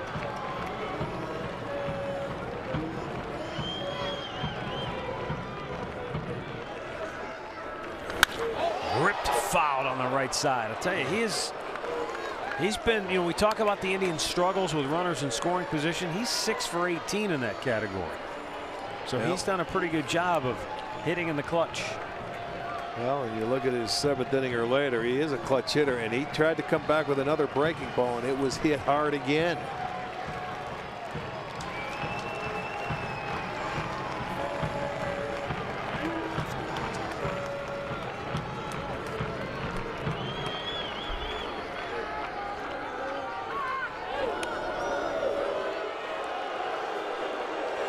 The 6 hits by Lindor with runners in scoring position. Only Michael Brantley has as many on the ball club.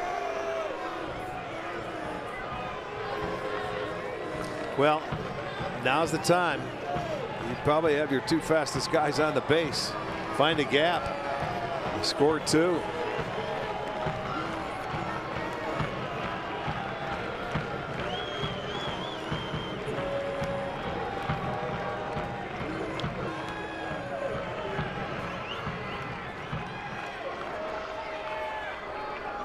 Almost got him. That was really up and in. And a count 2-1. Well, he finds a way to get out of the way. That was right at that front shoulder. And he did exactly what he had. You could see he said, whoa, that was close. And it sure was.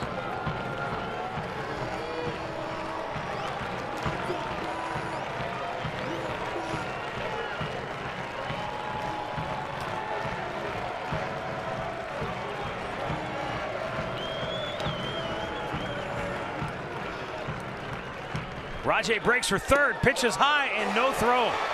He steals it uncontested. Well, and Chirinos was going to do the smart thing and go to second base, but you know, he stole it on his own. Zimmer didn't realize he was running, and you can't take off and all of a sudden, if you don't get the jump he does, watch Chirinos. He's going to go to second base. He saw that Davis had such a good jump coming from second. He didn't have a chance, so he was going to throw to second, but Zimmer didn't move. So that's a stolen base, first and third. That is the tying run at third base.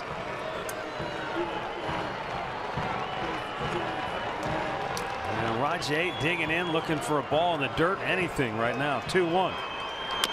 Lindor taps it over the mound, off the glove. Everybody's safe. The Indians have tied the game.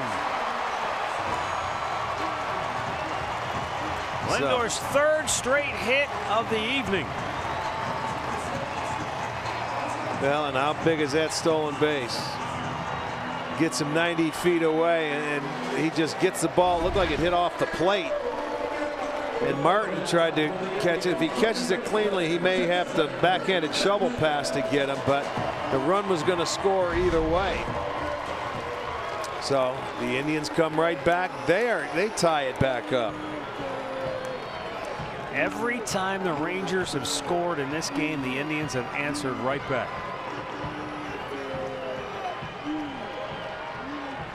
Now, can they take the lead? Jason Kipnis.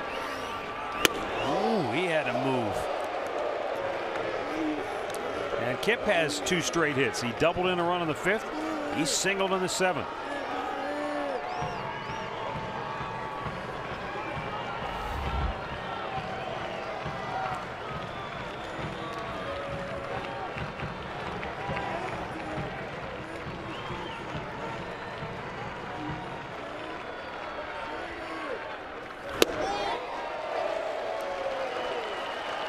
Kipnis,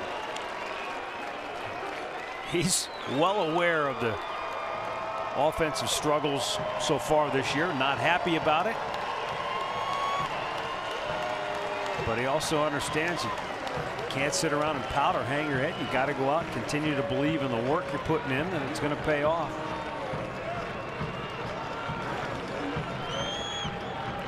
In a good spot here. 2-0.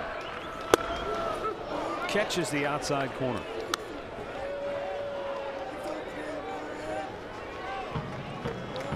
Tonight's a good example too of first 2 times up, Kipnis struck out. Now you can hang your head and say, well, here we go again, but bulleted a ball to deep center field in the 5th to drive home a run. And another solid hit in the 7th. Now a chance to do damage here in the 8th. This pitch had pretty good movement. Second straight cutter. He went outside with the one before that, and that one he came back inside with it. That was a cut fastball. 3 hits in the inning. The 2-2. Ouch. Right off the front foot.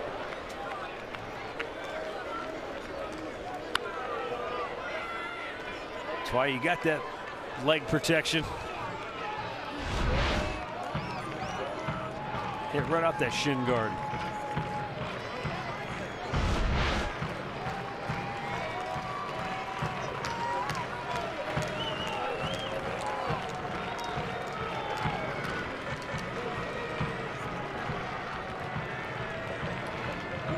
Runners go, and Kipnis pops it in the air. They've got to retreat in a hurry. They're okay. They're okay. They a lot of picked it hang up. time. 2 away.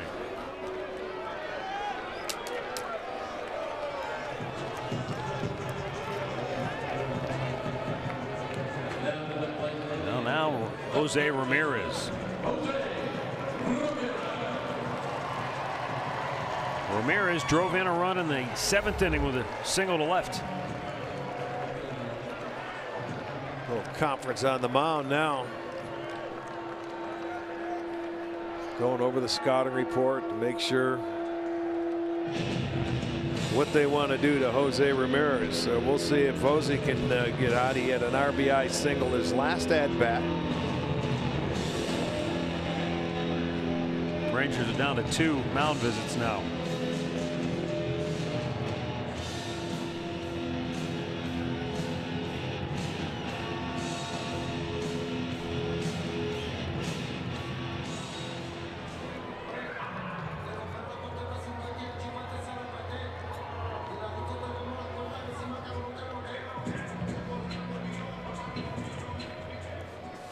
Jose Ramirez ready to go with 2 on and 2 out.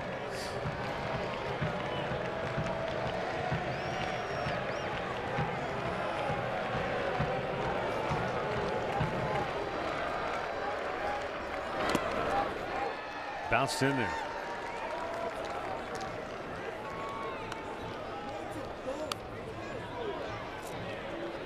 Rangers have 3 mound visits left. Jerry Davis waved one of them off earlier.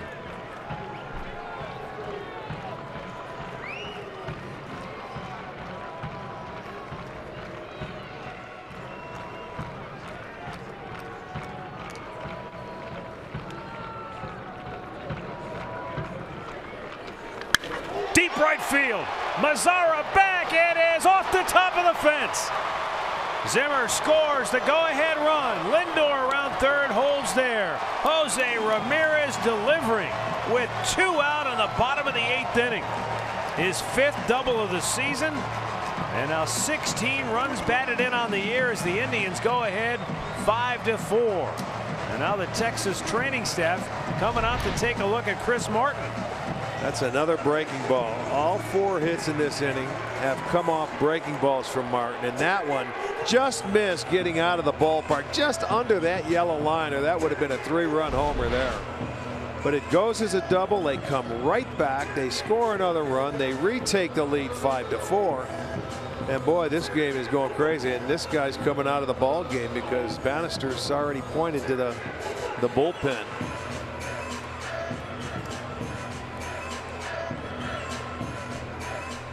So Chris Martin will exit after Jose Ramirez puts the Indians ahead. They've scored 2 here in the 8th inning. 4 hits for the Indians in this frame alone. And they have gone ahead now 5-4. And we'll be right back with a new pitcher for Texas.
They're watching the highlights on the scoreboard right now, and now Jose Ramirez is asking Frankie Lindor, why didn't you score on that?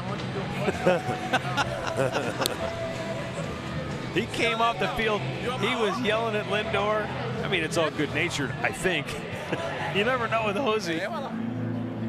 But he was yelling at him like, how come you didn't score on that too? It was.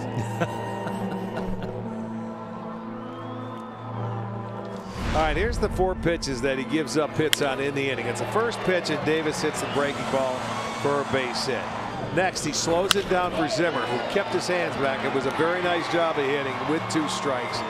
Now, Lindor topped it. That one was off the plate, but once Davis stole third base, that's going to get the run home to tie the game. And then Ramirez hits another breaking ball, just missed a 3-pointer. And that one off the right field wall. So they have 4 hits in the inning. And I'll tell you what, that was just a nice approach, man. He didn't. It seemed like the times that Martin threw the fastball, it was always in, almost hit guys, the left-handers. Yeah. You know, and he didn't throw any for a strike. At least it didn't seem like it. No, so Jesse Chavez, he's going to get as much time as he needs, and he's been around. He's a veteran. He will take his time and make sure he is good and ready before he's going to face Yonder Alonso.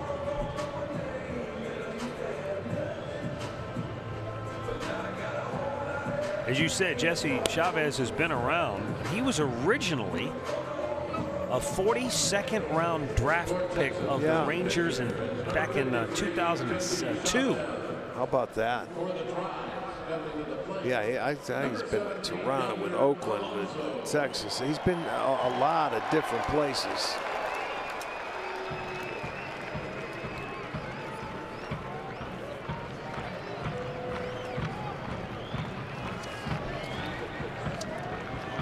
He's pitched with the Pirates, the Braves, the Royals, the Blue Jays, the A's, Dodgers, Angels, and now they're back with the Rangers.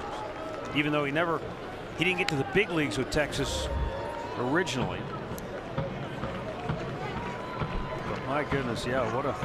Yeah, when you look at the round he was drafted in and the career he has had, that says something about the kind of guy he is. He's not a big guy for a pitcher, but he doesn't back down. Yonder Alonso broke his bat, base hit right field. Lindor scores. Here comes Ramirez. It's a 2-run single for Yonder Alonso. The Indians have scored 4 in the 8th. Boy, that base hit with 2 outs, cracked bat really does wonders there. Well, they open it up. He left a pitch up, and Alonso, getting the night off, comes in and pretty much opens this one up.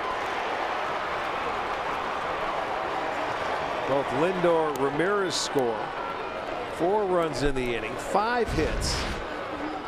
All those hits with runners in scoring position that seemed like they were so elusive, and they all come in one big bunch here in the 8th Yeah, inning. it's remarkable. It seems like the last few years, every time Texas has come into Cleveland, and the Indians have had a lot of success, they find a way in that first game to have come back and walk-off wins a couple of times that have gotten the Indians going in the past.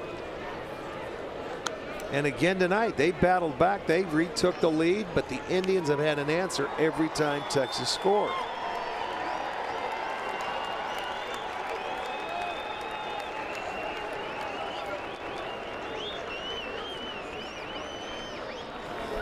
Upstairs off the glove of Chirinos. The Indians were 1 for their first 6 tonight with runners in scoring position. That was all against Cole Hamels. Since then, against the bullpen, they've gone 4 for 9.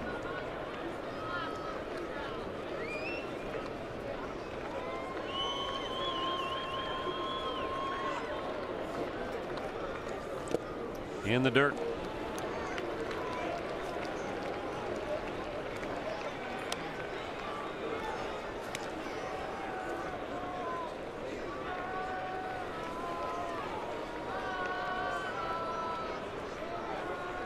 Yan Gomes' 19th career game as a designated hitter. Well, I can see why Tito put him in there. He's been swinging the bat very well.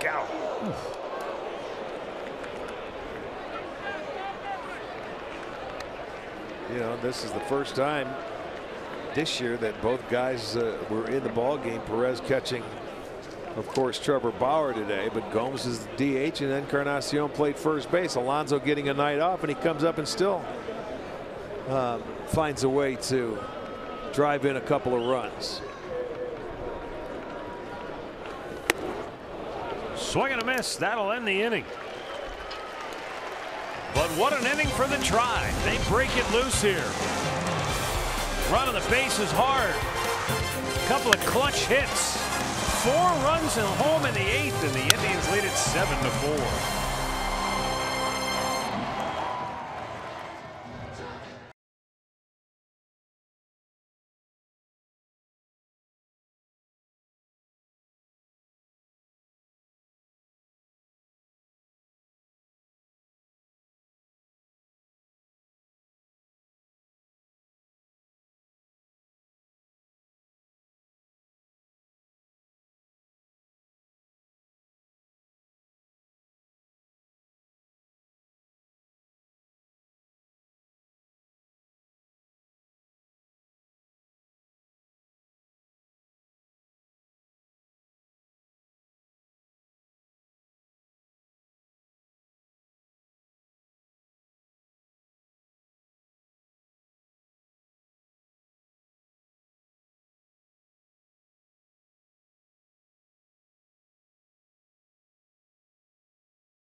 authority of the Cleveland Indians and may not be reproduced or retransmitted in any form.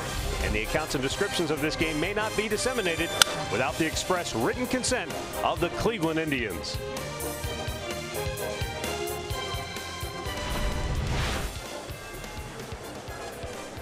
(7-4) Cleveland, 9th inning. Cody Allen got the final 2 outs of the 8th inning, and he'll try to nail it down here in the 9th. He's got Drew Robinson, then the top of the order.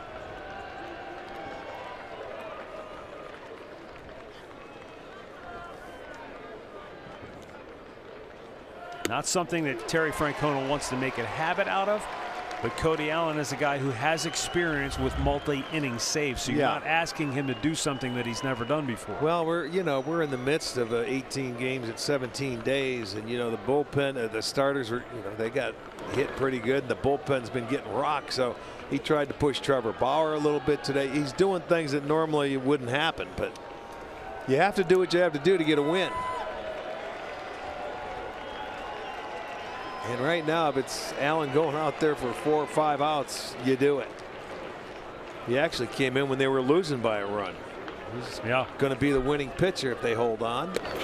And that's a very rare occurrence that you'll ever see Cody Allen come into in the game 8th where you're already behind. Yeah.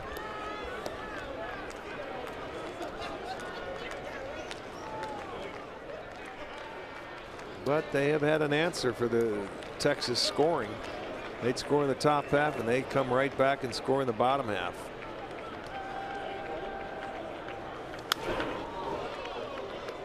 There's nothing more, I think, demoralizing than we used to talk about. We kept track of it, the response runs. Yeah. When you score, try to shut the other team down. And tonight, every time Texas put something on the board, the Indians came right back and answered. Yeah, and that's, you do that at home, and that's a good thing. 2-2. Foul back. Got a piece of the bat, or was that his thumb guard that fell might off? have been the thumb donut. Yes. His thumb donut fell off. Blew a thumb. Yeah.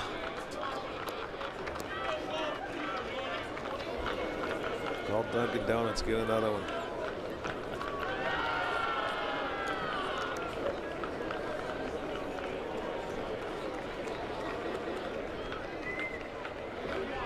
The 2-2 just missed outside with a fastball.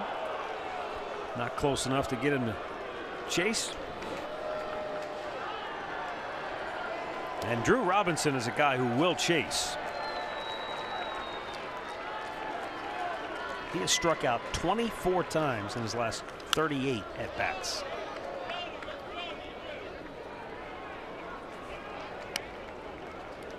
And he leads the team with 38 strikeouts on the year.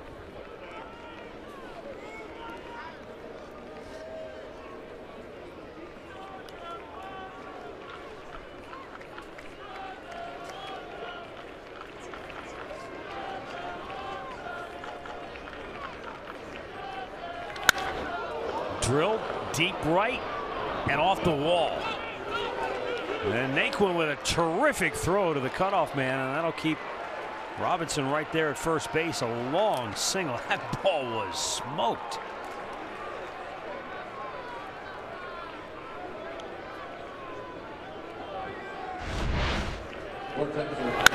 Wow, that fastball right there. He wasn't going to walk him, but he was ready. He was ready for the fastball. 111 miles an hour off the bat, and hit it too hard. So he's held to a single, but they have a base runner, and that's what they're looking for.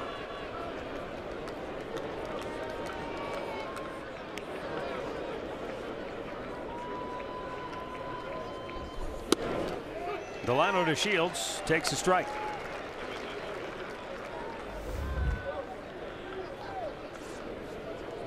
Nick Goody and Jeff Beliveau both get up in the Cleveland bullpen, right-hander lefty.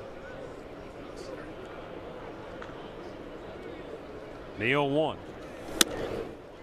And the reason for that is that as much as Terry Francona wants to win this game, Cody Allen all of a sudden is sitting at 25 pitches, so he's got to keep that in mind. He hasn't had his command. What are you going to do if you have a save tomorrow? He's 13 balls, 12 strikes. You know, they fouled off some pitches. He's worked behind in the count. Oh, DeShields chased one on the other batter's box, and he falls behind 1 and 2. Yeah, that's the pitch he's had a tough time throwing strikes with, is the breaking ball, and he chased it. So get a little help.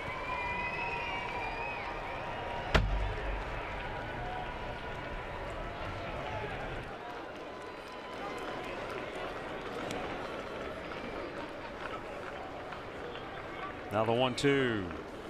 He did. chased it again. Delino DeShields goes down hacking. 1 away in the 9th.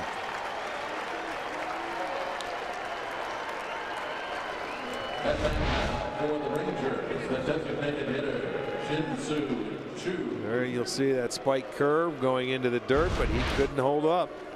Back-to-back pitches, he chases out of the zone. Out number 1.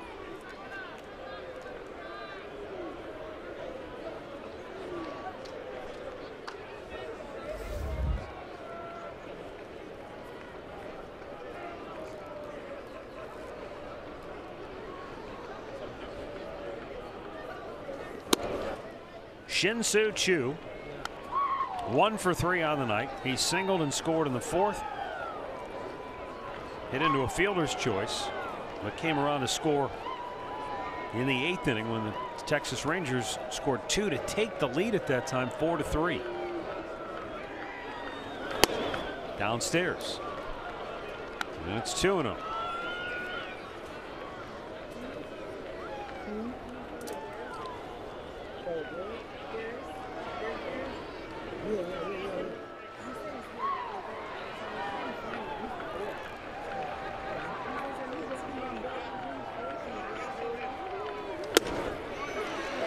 Two and 1 the count. 12,851 the attendance here tonight on what started out as a beautiful evening. Just about 60 degrees at game time. Yeah, this is by far, it seems like the best night we've had, or it feels that way. 2-1. They'll let the runner take off at first.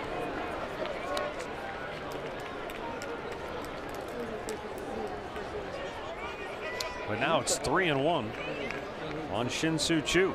Yeah, and 31 pitches. And that's the most that he has made this year.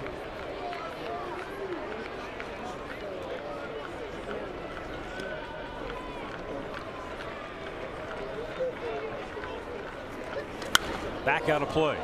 Full count.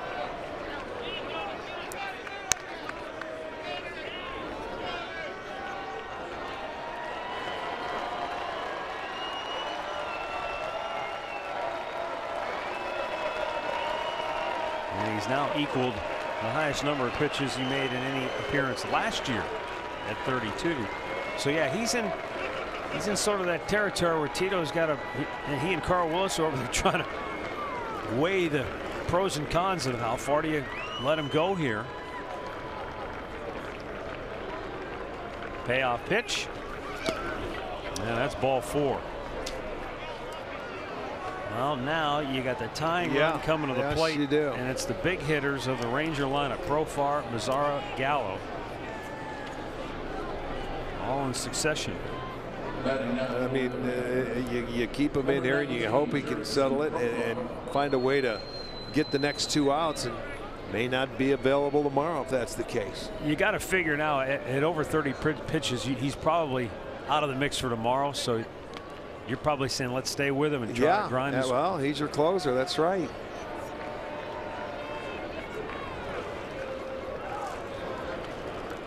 Some days it feels like everything's a struggle. This has been one of those days. Profar. That was a good pitch right there. Fastball down. It looked like it was moving away a little bit. Like a little low dart on the outside corner. Good pitch. And that's some movement to it.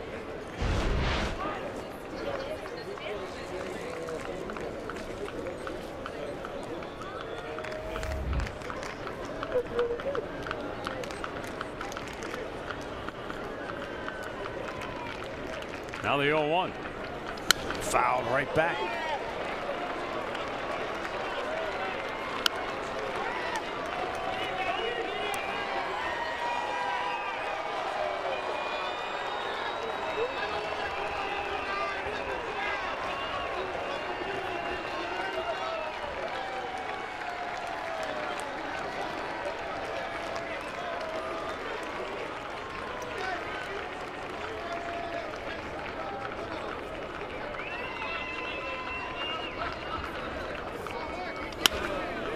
jam shot. It's going to go foul.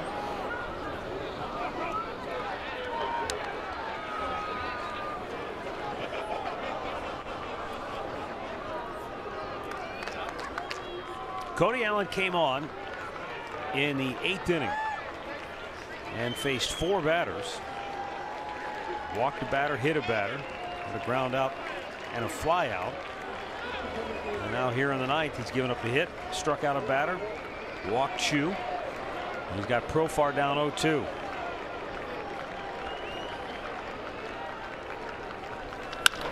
Jam job towards second base. Kipnis will take the out at first. 2 down. And now you got the big dog Nomar Mazara coming to the plate with Joey Gallo behind him. Normally you don't put the tying run on base.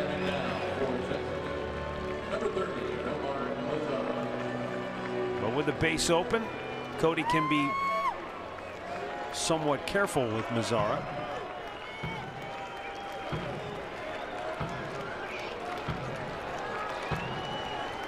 Mazara's the better hitter between he and Gallo. Gallo is the guy with maybe more power. Mazara doubled in a run in the 8th.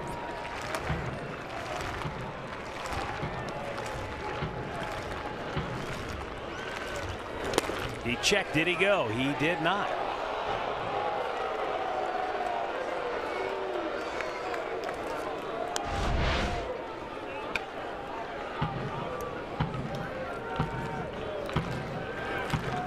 Hitters always say no. But that time he was right.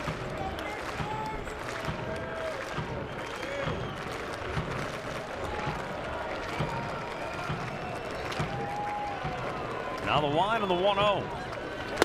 Beautiful pitch. Curveball in there for a strike to even the count at 1-1. Well, you notice he's going out of that full windup now with 2 outs with runners at second and third. Probably feels much more comfortable doing that. That was a good breaking ball. He's had a tough time throwing the breaking ball for strikes tonight. Now the 1-1. Swung out and missed. It hit him. But he swung and missed. Yeah, I understand that, but I think he was calling it like right there, it's a dead ball or whatever. He swung and it did hit him. So it's 1-2. How often do you see that? Not very often. Not too often do you see that. My goodness. Tito knows he's asked a lot of his closer, Cody Allen, here tonight. Hoping he can coax one more pitch, one more strike out of him. The 1-2. Ground ball towards third. Ramirez will have a long throw. Alonso can't come up with it. And the inning will continue as the Rangers get a run closer. It's now 7-5. He was jammed on that pitch, and Ramirez was off the bag at third. Watch, and his only play is exactly what he did. He short hops it, and Yonder could not pick it. It falls out of the glove, and Cody's done. 41 pitches for Cody Allen. And he will leave with 2 on and 2 out here in the 9th inning. And the Indians leading it 7-5. We'll be right back.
to a 2-run lead here in the bottom of the ninth, or in the top of the ninth. In the bottom of the 8th, our Paderborn Chevrolet play of the game, Jose Ramirez. Boom. Off the top of the wall in deep right field. And that drove home Francisco Lindor. And then Edwin Encarnacion, or rather Yonder Alonso, followed with a 2-run single. And it was 7-4 Cleveland. But now a run home here for the Rangers in the ninth.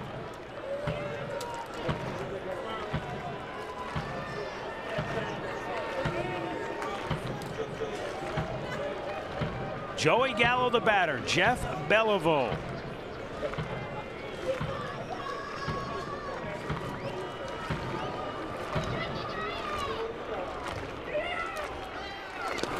In the dirt, Roberto Perez does a nice job to keep it right there. Yes, he did. Again, he's got to keep it in play.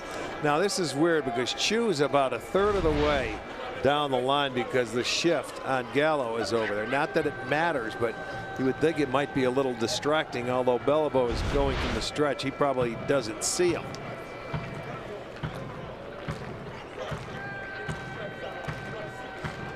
Beliveau signed with the Indians in the offseason as a free agent.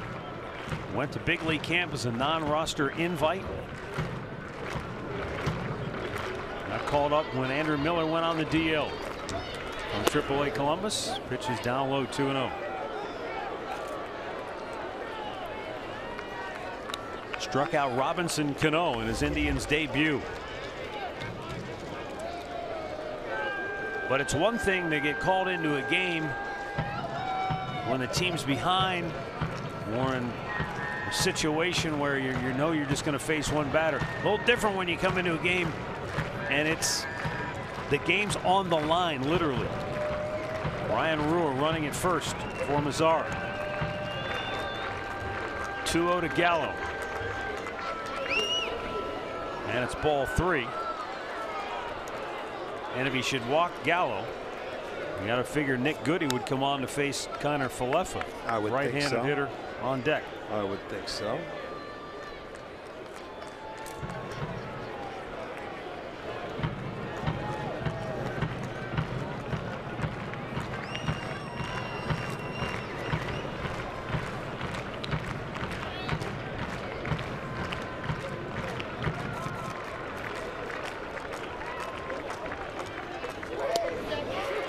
Caught the outside corner.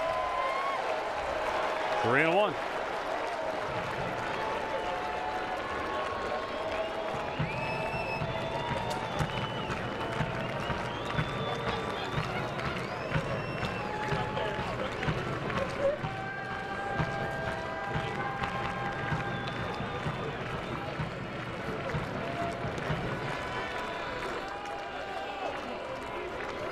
Swung on and miss and a full count. Boy, Beliveau went inside, but he elevated that fastball.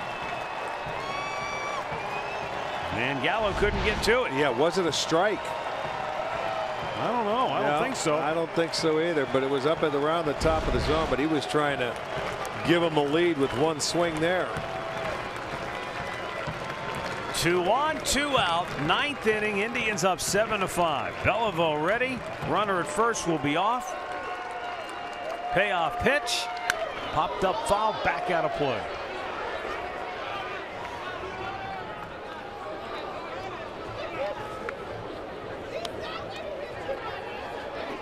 You know, they always tell you when you're at third base, you can get off as far as the third baseman is away from the bag. He could score. Chu could be almost at home plate.